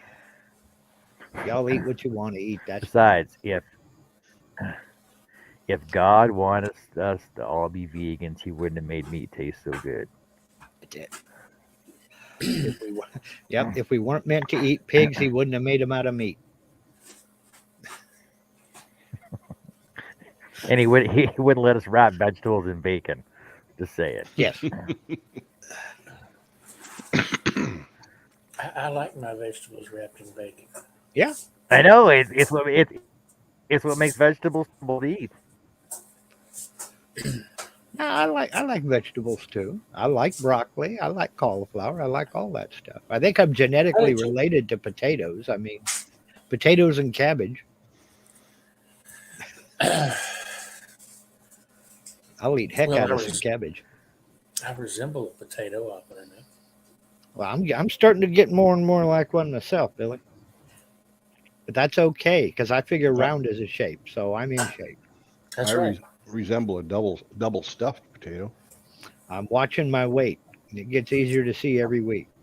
I hear you. You probably ought to mute it for when I start this. Oh, okay. 5 minutes. Wait. Got to Rob? mute. She's grinding some coffee beans. Okay. Robin says, no junk food January is coming fast. Robin, you do not need that kind of negativity in your life. That's right, Robin.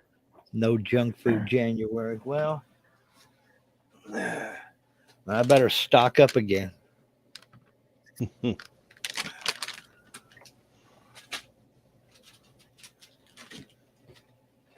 Oh, heck, yeah, that's right.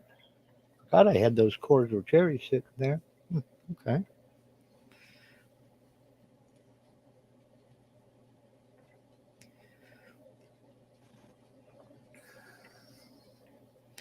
Yeah, Jerry says, I had salad today. It had bacon crumbles too. And them landed the prime rib on top. Yeah. Good one. I need to This has. I need to check into putting a prime rib on this smoker. God, I want spring to get here already. Steve C says, is mayo a veggie? That's okay. Robin is saying Fireball is not a junk food. Mm-hmm. Really?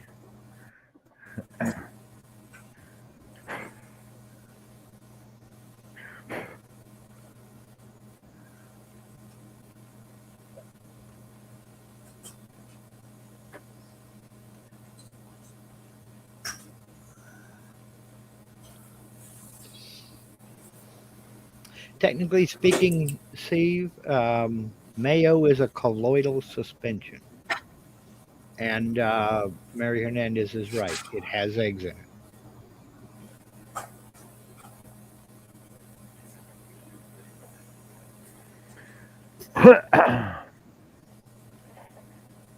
By saying colloidal suspension, that just doesn't sound too healthy.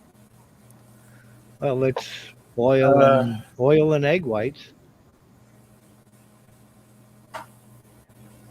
I used to put whole egg into it when I made mine. Well, you can do that too if you'd like. Wow, this is 10 tablespoons. I think that's a bit I much. think very. Come and look. You probably, if you look at it, you'll know. I'm sure. I'll be back. Okay.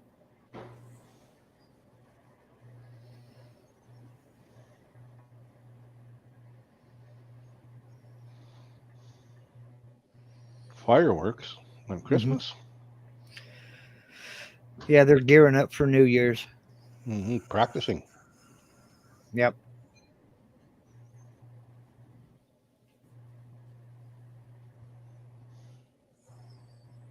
Well, Steve, yeah, it's half veggie. It's eggs and vegetable oil, and I'm sure there's a few other things in there too.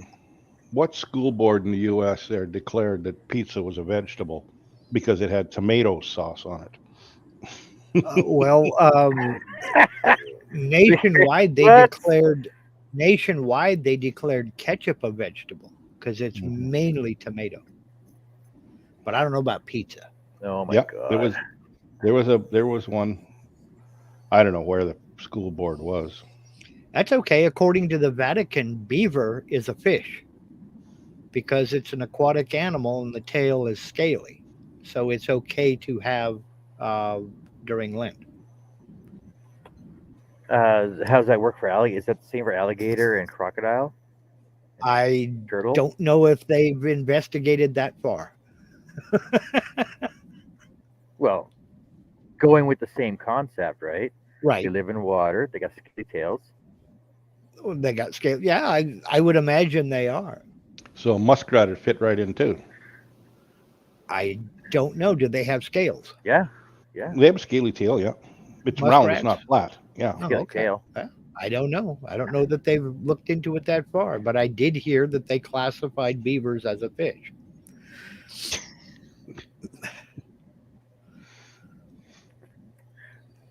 Freaking bad. It's all how you look through your foggy lens. Yeah. Yeah. What can you say about that? I mean, it's okay. I can't remember the name of this scientist, but this guy studied. Billy might know. I might just save this until he gets back. Because Billy studied marine biology. Now they're saying tomatoes are fruit.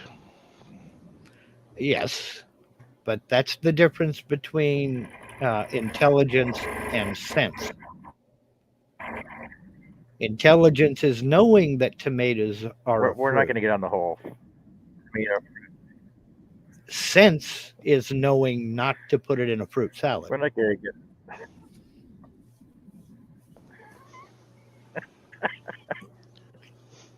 How much? Yes, I suppose. How much Fireball you had, Robin? Fried green tomatoes is good, Nancy. Oh, hey, Nancy. Tomato No, is that a was Mary. fruit. Yes, Denise and Mary. Was that? Oh, did I say Nancy? I meant Mary. I apologize. Well, both said it. Well, I know I'm illiterate, but usually I'm pretty visual. So Now, a Yeah, tomato. You want to go? You want to go into this, Mark? A tomato is classified a fruit because well, technically it's because a the berry. meat of the plant grows outside of the flower. Yes. Right. Technically speaking, it's a berry because the seeds are on the inside. Seeds are on the inside means it's a fruit. And technically, it's a berry. Yes. Well, how does that work? Well, what about a cucumber? It's Yeah. a fruit. Yeah. If the seeds are on the inside, it's biologically classed as a fruit. The chocolate That's about it. No. is a fruit then. Oh yeah. Oh yes. I suppose a cow would be a fruit.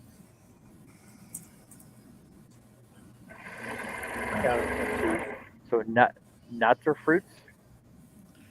No, nuts are nuts. Right. But not peanuts. Right. Peanuts But are the seed is on legumes. the inside. They're legumes. And strawberries aren't a fruit But either. the seeds are on the inside. Strawberries are not berries either because the seeds are on the outside. The seeds are on the And- outside, right? Technically speaking, blackberries, raspberries, boysenberries are not berries. They are fruits, but they're not berries because each of the little globules has one seed. Right. Berries have multiple seeds inside. No, Now, we call them berries, but botanically speaking, they're not. pour yourself a vodka and then put some Fireball in it there, Robin. And you'll see Santa Claus before any of us.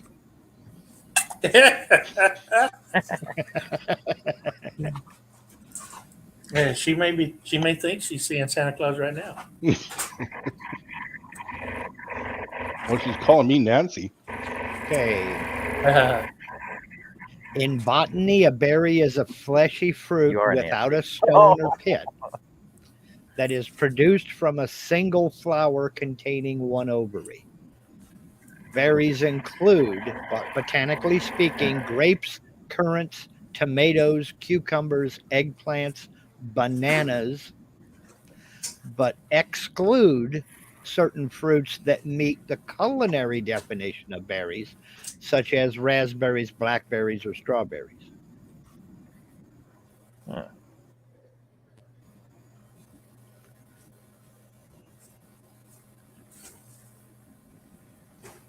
Jerry said Santa's already getting loaded. Not after just one beer, Jerry. Why do you think Rudolph has that red nose? So Santa won't feel lonely.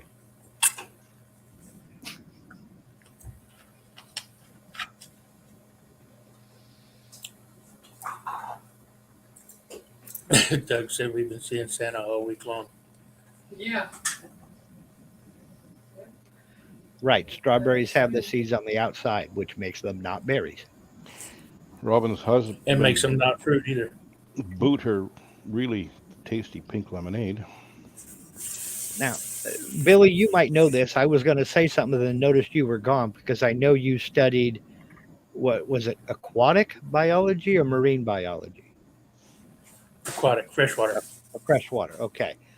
There was a professor.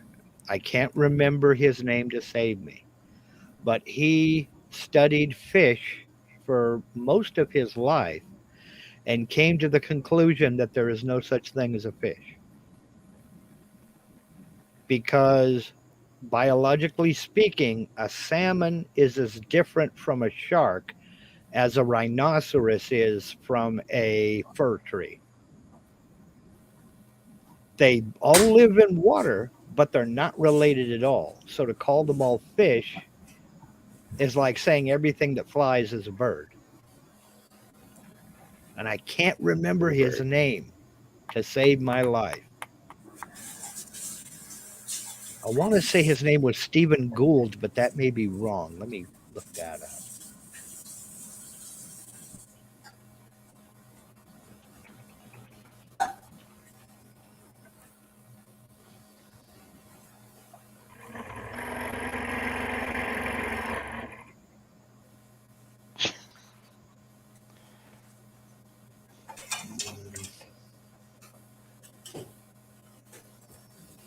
You're singing disco, Robin.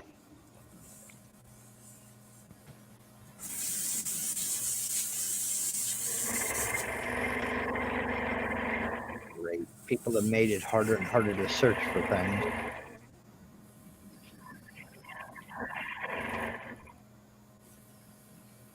Well, Damn vegans.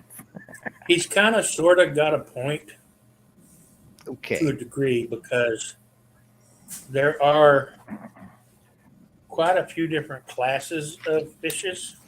Mhm. But to say,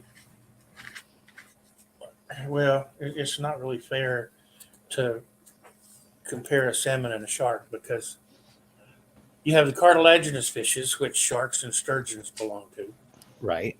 You have the ray-finned fishes, and then you have lobe-finned fishes, and then you have the hagfishes, Mm-hmm. and the cephalodomorphi, and the placodermi, and the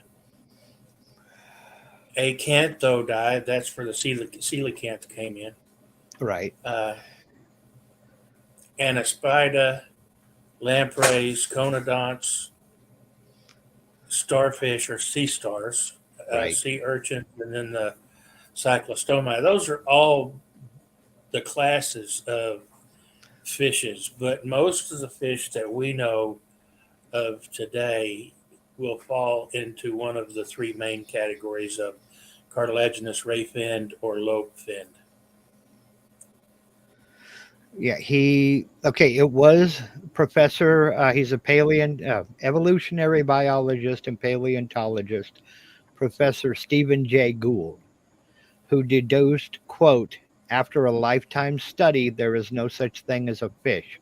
Rather, there are 5 separate classes of aquatic vertebrate which are not at all closely related to one another that we call fish. We surmise these classes diverged early in the evolutionary chain. So, an analytically astute observer would find that a salmon is more closely related to a camel than it is to a hagfish. That's Well, right, yeah, Steve. there's So- truth there. So, on what basis then do we justify grouping salmon under the label fish, but not camels?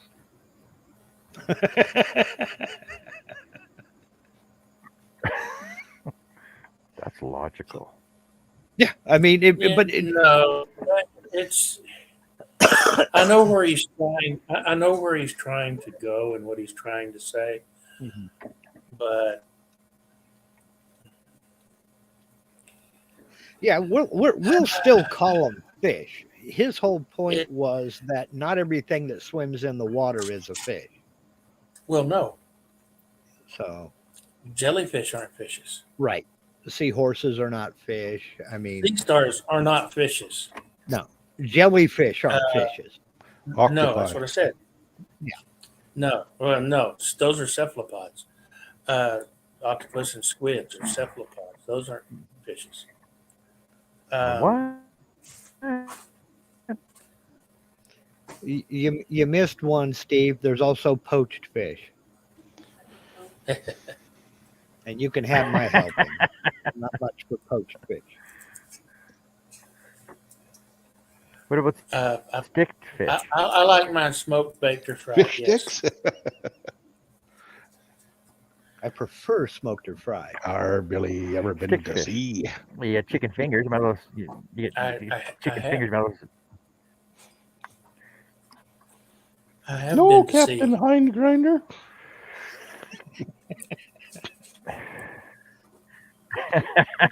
there I've been to you sea go, quite Billy. a There's few one for you from Steve. So he spent his whole life studying fish to conclude that he has set up his ass. Yeah, pretty much, Steve. I kind of agree with you. I mean, I know what I know what he's trying to say, but that is just so out there. Well, some scientists, Billy, have to do that kind of thing to justify their existence. I would also have to ask. I would also have to ask when he did the bulk of his work, because I have read and written a number of scientific papers based on the writings of scientists in the 1970s, and I'm all but convinced most of them took better trips than I ever thought about. Okay, he was born in 41 and died in 2002, so you can't ask him. But No, but I would probably he'd probably be right in there with the 70s people, all the scientists and PhDs that came up with just some crazy crap. If you'd have to read a number of the research papers done back in the 70s to understand, but holy crap, these people were out of their minds. well, they say that his most significant contribution to evolutionary biology was the theory of punctuated equilibrium, developed by him with Niles Eldridge in 1972. So you may be onto something. So you're going to put a finish on that, John?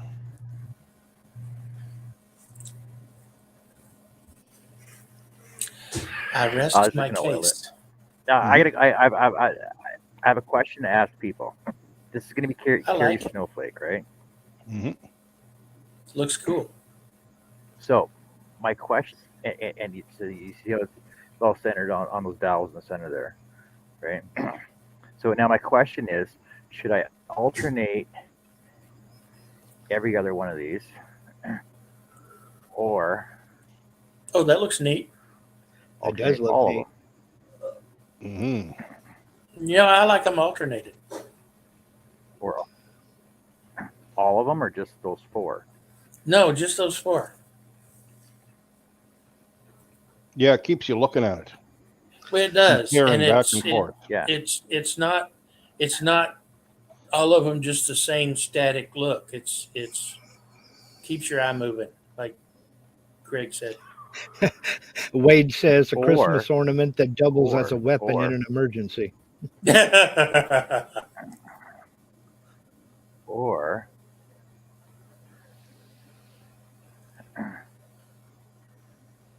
alternate them so they're basically rotating all the way around.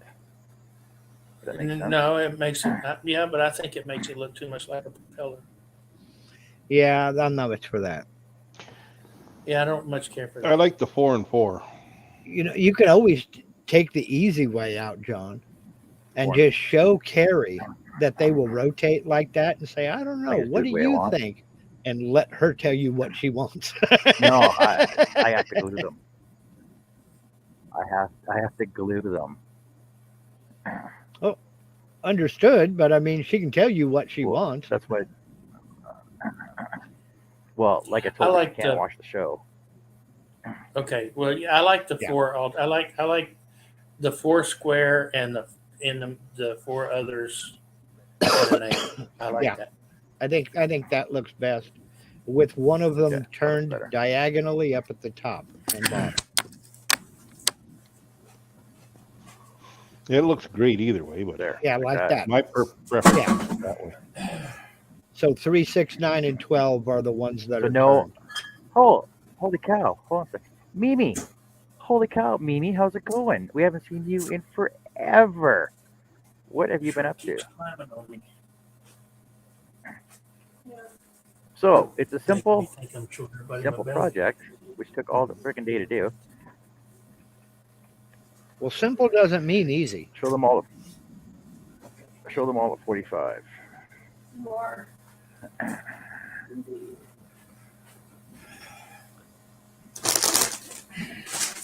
Although that looks intriguing too. Yeah, that looks pretty interesting too. Just depends on what angle you look at it at, right? Mhm. Yeah. That looks interesting as well. All right, so I just got to oil it and Should glue I it and do then the oil it chain and on then the give door it to here it. too? Or just the deadbolt? You're not going to stain it. You're just going to give it a clear oil. Yeah. Training Yeah, did. I'll oil it.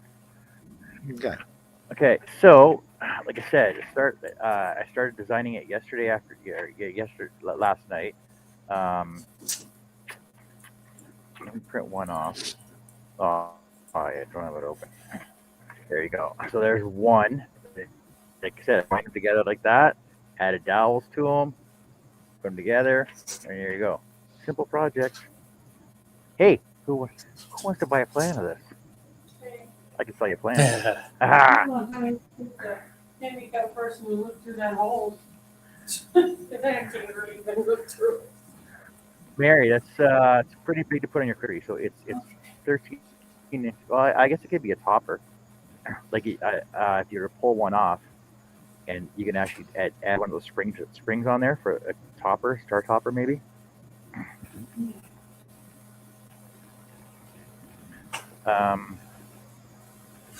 It's 13 inches end to end. So the 13 inches across, 13-inch radius. There you go. Wait, diameter? 13-inch diameter. So I'll Yeah. get you.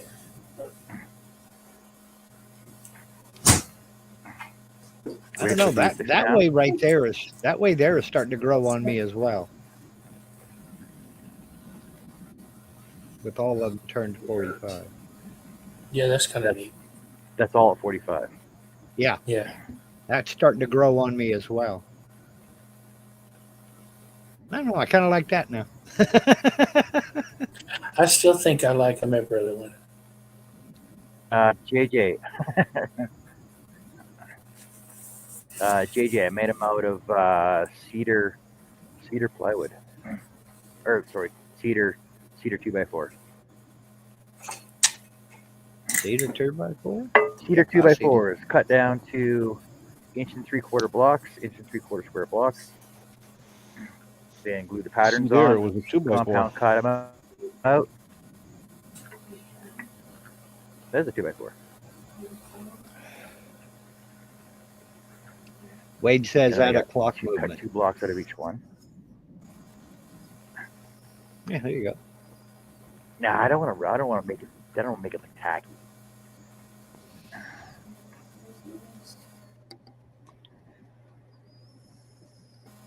But I think Sue May fell into something when she started doing compound cut ornaments. She's making a killing on these friggin' things.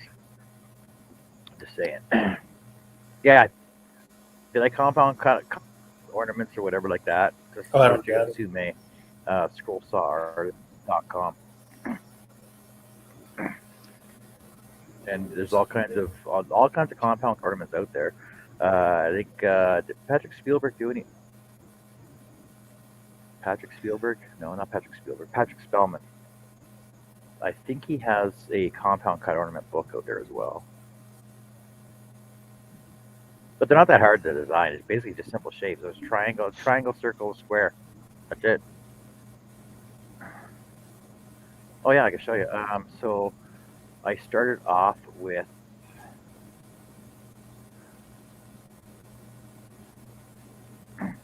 that's what I started them off with.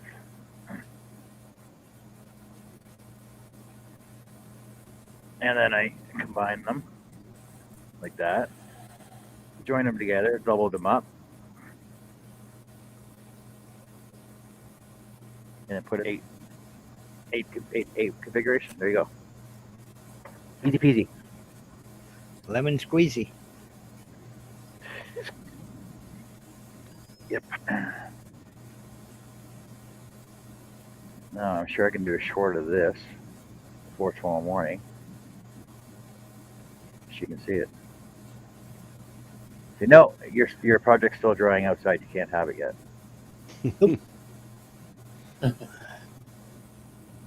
Oh. Yeah.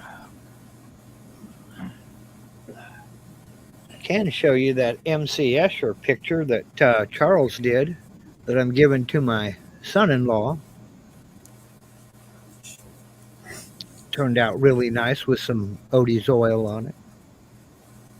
What is that? The two hands. Yeah, that's Oh. MC Escher, That's my son-in-law's favorite artist. And Charles did that a couple years back on maple ply. And I put some Odie's oil on it today. It's going to my son-in-law. nice. Yeah, it turned out really nice. I tell you what, I'm falling in love with that Wade. Odie's oil. Thank you, Mary. I've heard it was really Wade good. says it's Christmas in the Maritime.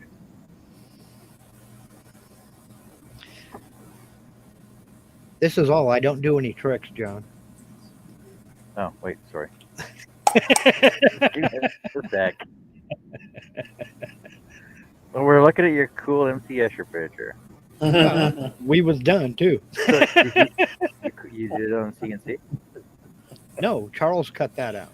You did it on CNC? No, Charles Deering scroll sawed that, Oh, Charles cut it. and I bought it from him, and Oh. it got here unfinished because he didn't finish it. So I used Odie's oil on it, and it made that maple just pop. I love that stuff.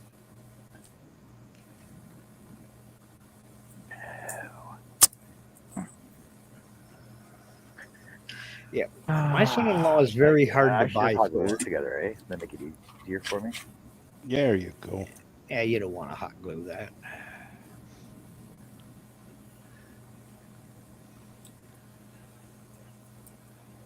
I could CA glue it. That'll make it quicker.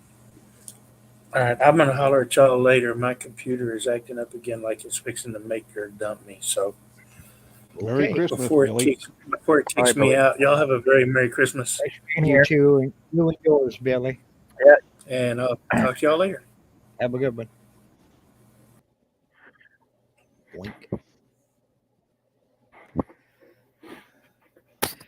It's only 8 o'clock in the evening on the So, West Coast, so we're not near that's Christmas it for yet. my. Yeah, for you. I still got 3 hours.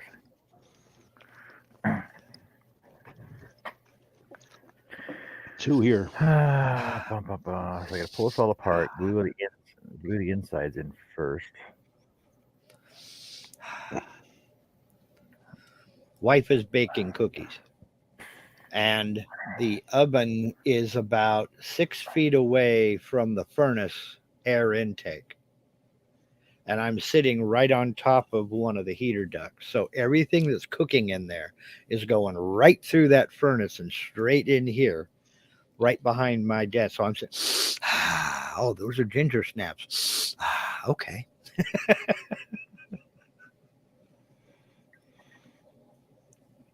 Too many good things around Christmas. I'm here to shout.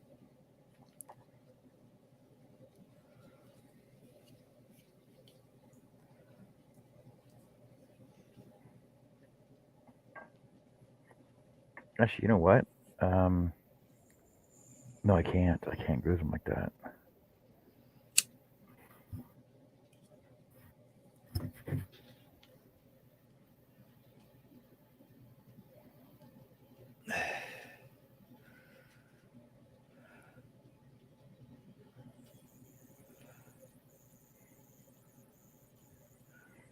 Good night, Have a Jerry. good night.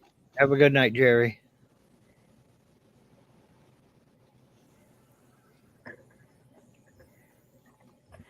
Good night, Jerry. See you later.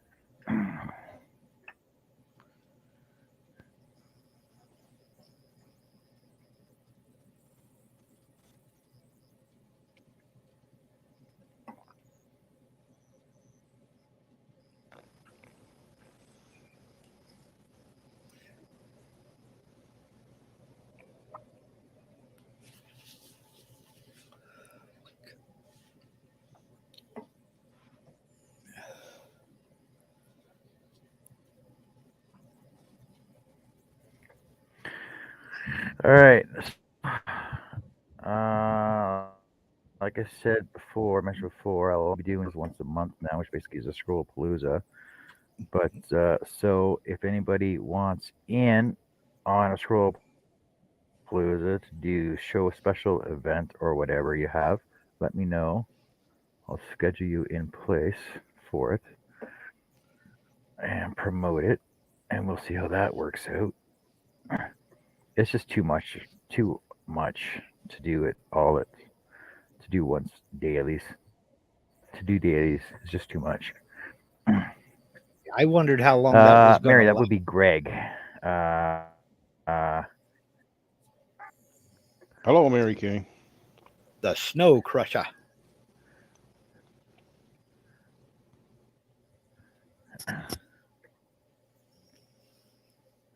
Yep, the fireballs kicked in. Mhm. Good evening, Nancy.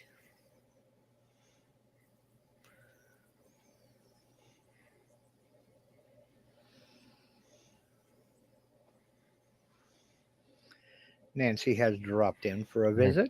Hi, Nancy. How's it going, Nancy? Saw some of your videos. You guys having fun over there?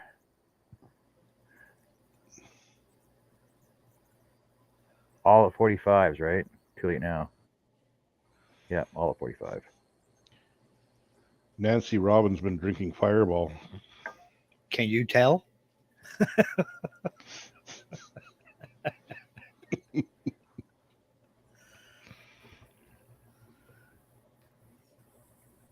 Typing song lyrics into the chat and getting goofier.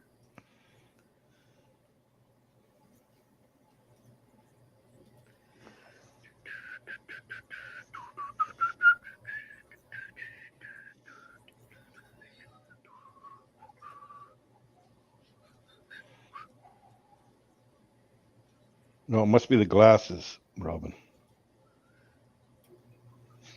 Wade, drink some Moosehead for me, buddy.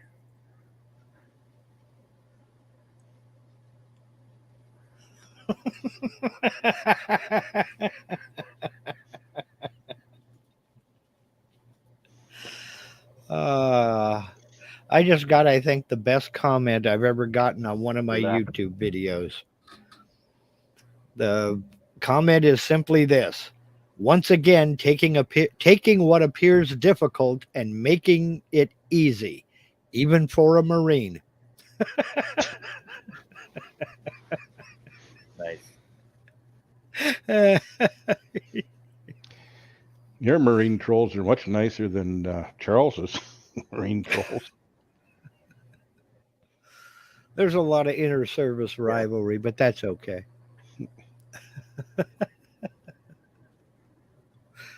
Oh man. Headphones as well, Robin. There we go. Hey, Wade, do they still make Schooner? I used to love Schooner. I don't know if they still make it though.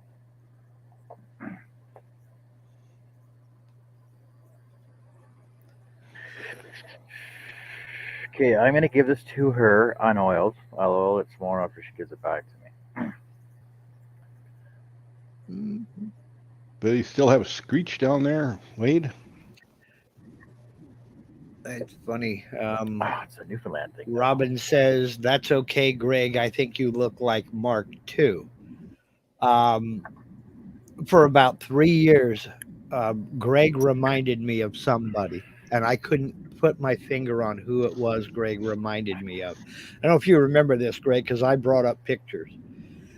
I finally figured it out. Greg, I remember you saying that I reminded you of somebody. Greg and my great-grandfather could have been brothers. That's right. Yep. You My showed great-grandfather on my father's side, they could have been brothers. And it's like, dang, that's who. I was going through old pictures, scanning a bunch into the computer, came across one of him, and it's just like, oh, holy cow, that's Greg.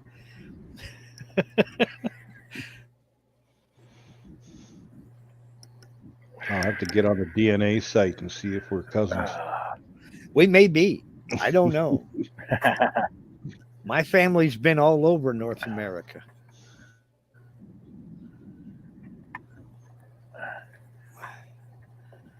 Well, Robin, she says, see, I'm not seeing things. That doesn't mean you're not seeing things. It just means that you're right on this occasion. See, even a broken Greg, clock is right. Greg, at you remember least that once show, a day. Seeing Things? Yes.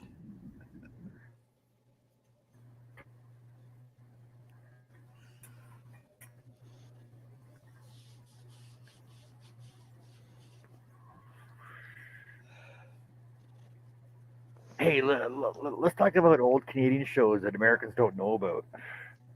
Oh, Junior Forest Rangers. I don't know, Mark. You might. I'm not as good with Canadian Mark, TV about,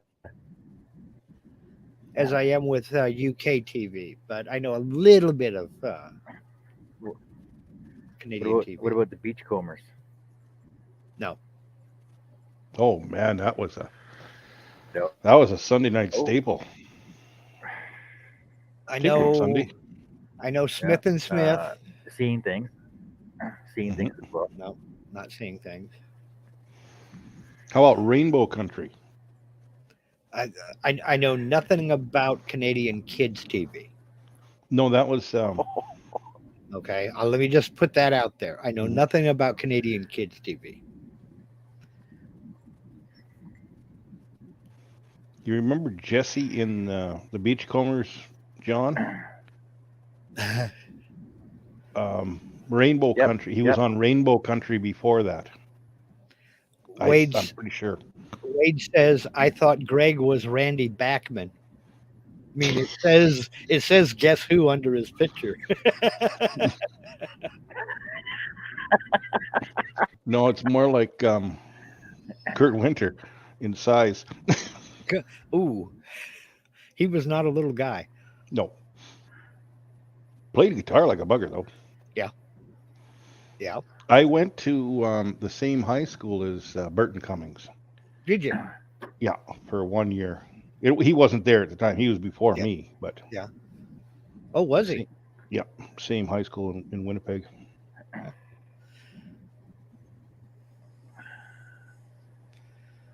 That Yeah, was he's got about 5 years on me. that was my favorite group growing up. My dad introduced me to the Guess Who with the album Share the Land, and I wore that son of a gun out. And then I had to go buy their entire discography and kept up with them all the way through to the final split up when Burton Cummings went solo. Robin says that doesn't count going to the same high school when he wasn't there.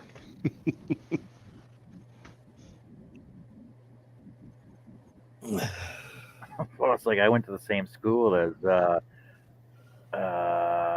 Michael J. Fox. His dad was his father was in the military. Went to Borden. He went to Barker Public School in Borden, same school I went to. Yeah, my stepdaughter went to the same middle school as Priscilla Presley. 20 years apart, but or 30.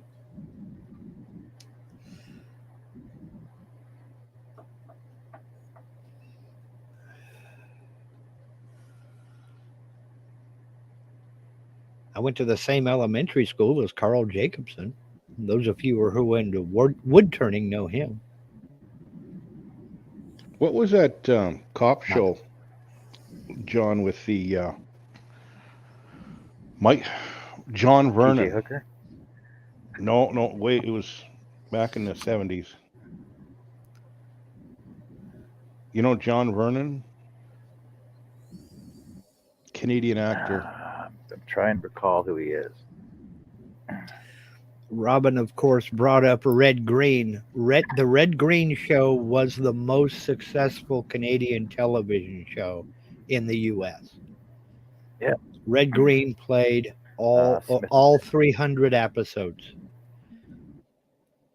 Folks love their Red Green down here. Smith Comedy Yes. Hour, back when him and his wife were on it before Red Green started. That's where he introduced his Smith character. and Smith. Yes, I've seen a few episodes of Smith and Smith. I've seen a few episodes of History Bites. That's a great premise for a show to me, History Bites. SCTV was another popular show south of the I didn't border. go to school with Michael J. Fox. I went to the same school he went to.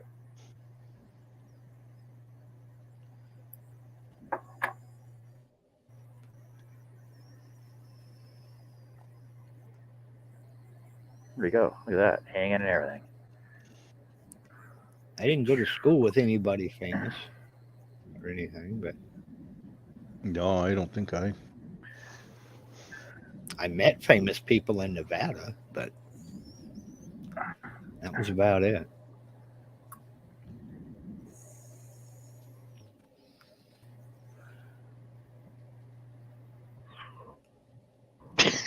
Robin met Ed the Sock. Ed the Sock.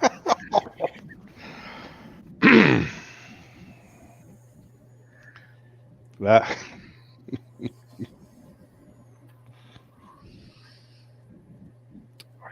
Wade did an open mic with the Trailer Park Boys one night.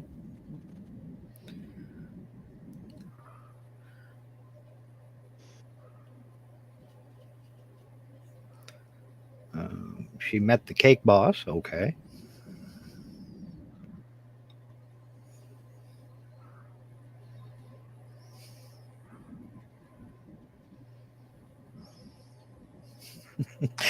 I met Paul Revere from the Raiders down in Reno. And I said, "Hi, Mr. Revere. My name is Mark Lindsay." He looked at me and he got kind of a half grin on his face and he says, "Jesus, I'm sorry." And I said, "Yeah."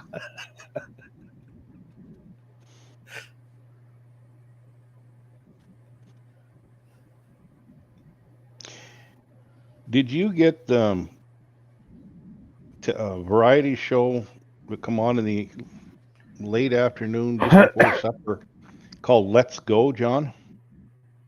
on CBC. Let's go. Let's go. Yeah. Let's go. It was I hosted think by I might recall it. the Guess Who, and then they'd have other artists come on and do musical numbers. Not that unlike the Tommy Hunter show.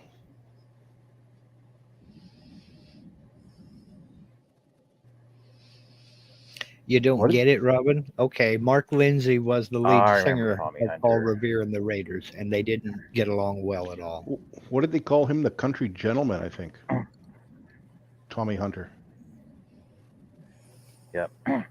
The only reason I know or remember Tommy Hunter was because his second ex-wife was my mom's friend in Toronto, and she lived in Alliston, or in Ontario. She lived in Alliston. Mm-hmm.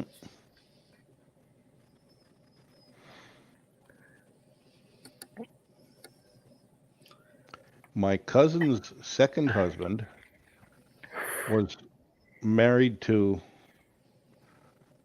Crystal St. Germain, who was a kind of a local singer here in Manitoba and probably out to the west a bit. And her dad had a show that was on television. Why do I know that name? Ray St. Germain. He's Oh, hell. a singer, plays guitar, and he had shows on TV for years in the 70s in Manitoba. He was a Denise said 2006 she federal met- Liberal candidate for the Winnipeg Centre.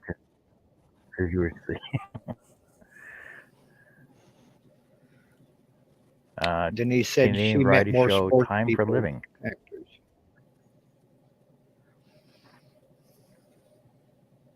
Oh, who? Oh, Bucky. Bucky. Bucky. Oh, What was MTN. his name? It was he had a evening or a movie night. Yeah, he would show movies, and Bucky was the puppet. No. Yeah. No. That's not it. I could ask Carrie. Carrie knows him. He's a singer. He used to be on the TV shows in Alberta. He used to sing country western songs, and he had a beaver, a pup. His name was Bucky. Way to saying I could ask Buffy. Carrie, but Oh, Buffy St. Marie. No, that's not Buffy. Oh boy, I don't know. Her and Yoko Ono could go up against each other, and I don't know Ooh, who would Muskrat win. Love. Speaking of which, I remember Tony Tennille. She used to shop at one of the local grocery stores I worked on the slot machines in. They lived in Reno as well. Oh, sorry. Buffy St. Marie didn't sing Muskrat Love. That was Nana Muscuri. That was also the captain and Tennille. Nana Muscuri. Very pretty lady, but she's got a mouth about the same size as Steven Tyler's. Good Canadian singer, though. Well, no, I meant Tony Tennille. That's who I was talking about. Oh. And Canadian singer there. And from it's all- cartoon. Is who?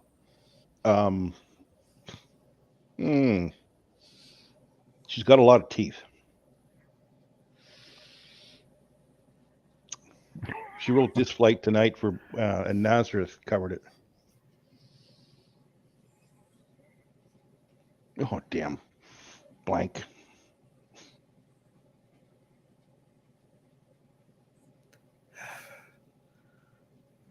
She wrote a lot of songs. Nana Muscuri's Greek? Yeah. I didn't know Nana Muscuri was Greek. I thought she was Canadian. No. Nana Muscuri's big one was Dominica, Nika.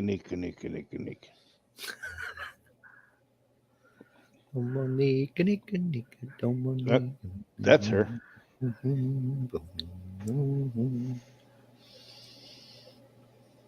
That was the Singing Nuns, wasn't it? The Singing Nuns, yes. Canadian.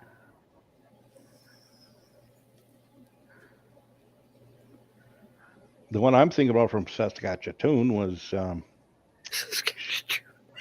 she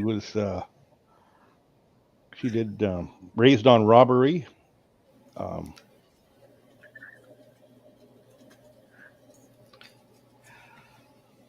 What's the other one? A Big Yellow Taxi. Some kind of was a part of one of the lines. They paid paradise. Yep, that's her. Lot. Melanie? No. Melanie Sufka. Where did always seem to go, but you don't know what you got to this gone. Yeah, what's her name? They paid paradise, put up a parking lot. Now, Mark, because you're the big music guy, you know a lot of things. Why did a big yellow taffin take her brother away? Or did he just leave? He was tired of living there and he just got in a taxi and left, or what? Probably got drafted. No, not Samantha Fox. I can never figure that out because it doesn't explain it in the song. And I can never No, it figure out doesn't. why a big yellow taxi brought her away.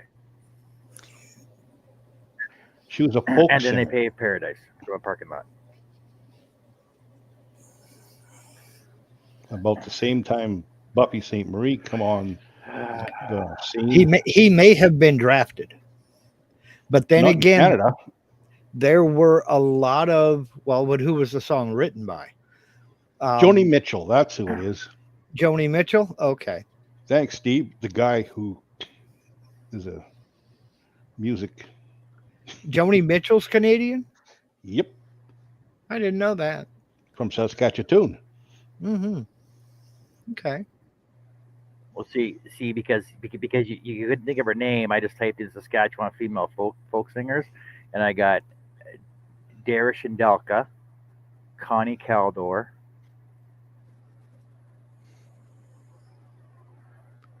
Those must be Maria newer ones, Figato,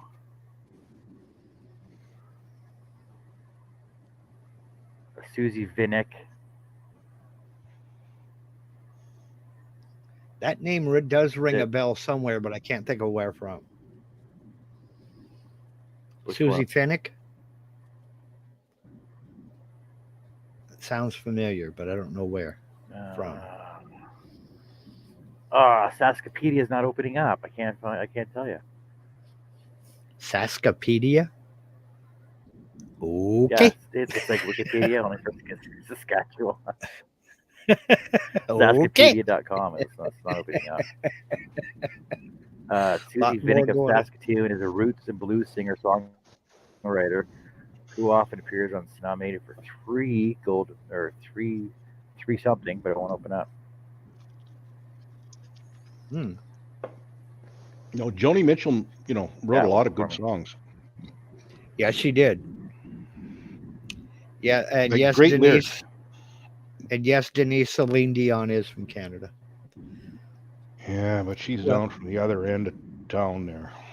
Yeah, the fact that Joni Mitchell wrote it kind of tells me that because she was in that whole folk protest thing, that kind of leads me to think that it may have been, something to do with the draft, with the big yellow taxi taking her baby away.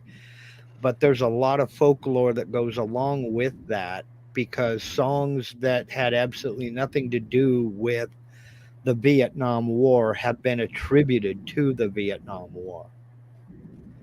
And the person who wrote the music said, yeah, no, it had nothing to do with that. I can see why you would think so, but no, it had nothing to do with that. So, okay, Joni Mitchell, born Roberta Joan Anderson, also known as Roberta Joan Mitchell and Joni Anderson, was born in November 7th, 1993 in Fort Macleod, Alberta. Hmm. See, I did Okay. not know that Joan Mitchell was Canadian. I didn't either. Got a bit of an identity She began crisis singing there, in though. small nightclubs in Saskatchewan That's why and people. throughout Okay. Western Canada before moving to nightclubs in Toronto. Then she moved to the U.S., began touring in '65. That's when she became well known. Mhm. Yeah. Some of her original songs, Urge for Going, Chelsea Morning, Both Sides Now, and The Circle Game, were recorded by other folk singers, allowing her to sign with Reprise Records and record her debut album, Song to a Seagull, in 1968. Selling in Southern California, blah, blah, blah, blah, blah. Big Yellow Taxi, her 1971 album, Blues, often cited as one of the best albums of all time. Hmm. Who knew? I don't know about best albums of all time, but Well, it may be in just the Yes, folk Celine genre. Dion. Well, on the top 500, right? That's what it Yeah. says. okay, top So 500. Celine Dion is from Quebec, but nobody really cares about anybody from Quebec. Shania Twain is from a little town outside Toronto. Shania. And then there's Canada's sweetheart, Nick Gilder. Okay, so Oh, no, Anne Murray. Nick Gilder. so her 1971 album Blue is often cited as one of the best albums of all time. It was rated 30th best album ever made in Rolling Stone's 2003 list of 500 greatest albums of all time. It was 30 out of the top 500 in Wow. 2003. High praise rising indeed. to number 3 in the 2020 edition. Oh, now see that I'll argue with. I can think of 3 albums a lot better than that. And NPR ranked Blue number 1 on a 2017 list of greatest albums made by women. I'd put Carole King and Carly Simon and Aretha Franklin way above her, just off the top of my head. Then there was without Rita even trying. Coolidge and all of that era. Rita Coolidge. Cher. You got to give her props. You got to give her props. I mean, she did earn it. Not my style of music, but Roberta Flack, but not my style. not my style either. No. There was a lot in that era. I think I would put folkish Carole type King. singers. I think I would put Carole King at the top. I really would.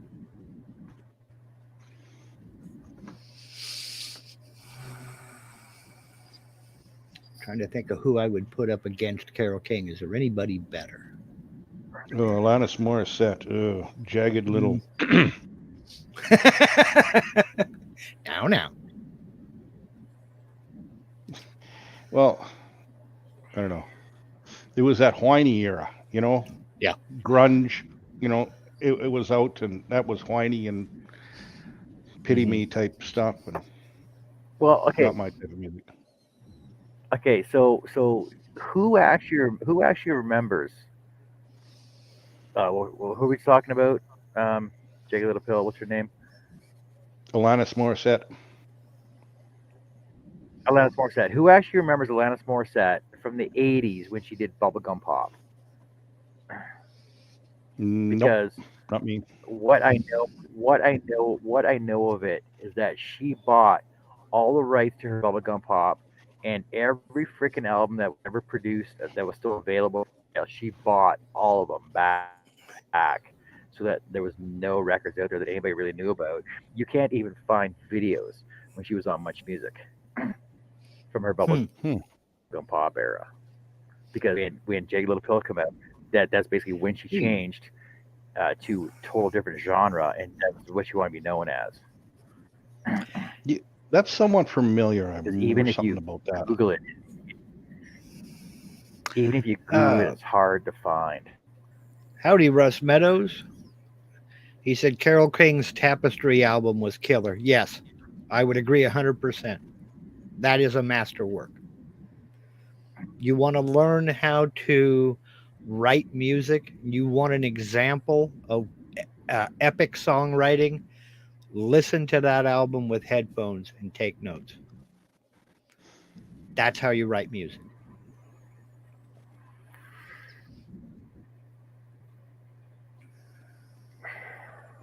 No, there's a couple other female singers around the Morissette era.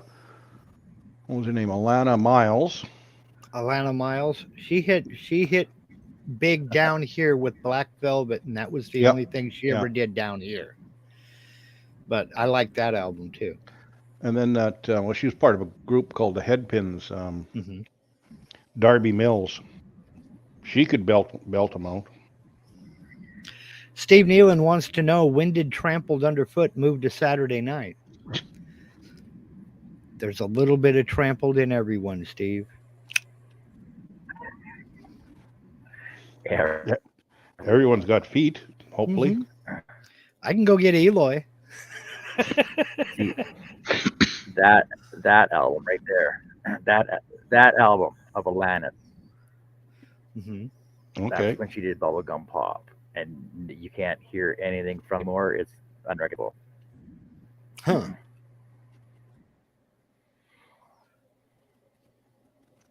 That was in 1991.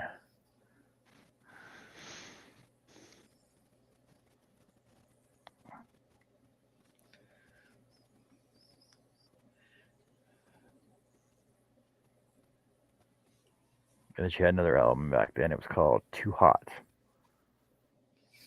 Doesn't even look like Alanis Morissette.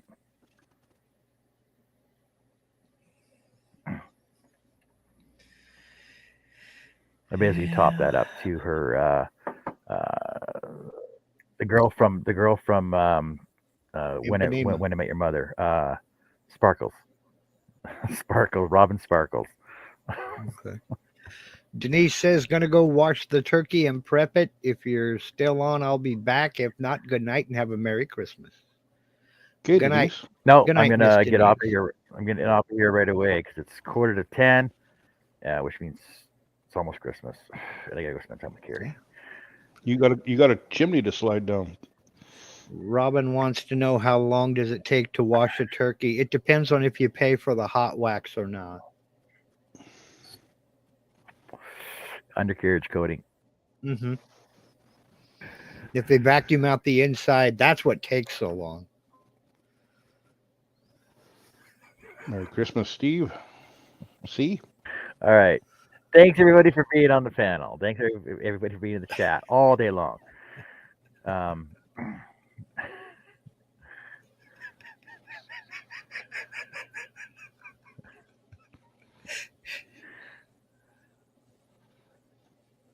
So, thanks everybody for being here, watching me do my for the Scroll-a-Palooza, and the guys that were on. Nancy was on earlier, Doug was on earlier, in before, and yeah. So the next time you guys will see me live will be my Scroll-a-Palooza, or if anybody messages me and wants to see something specific, I'll do specific videos for people.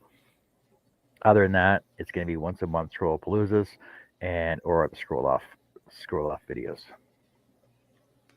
Okay. Or in the Hangouts. Be in the Hangouts. All right. Night all. Take care. Merry Christmas. We'll see you in the new year.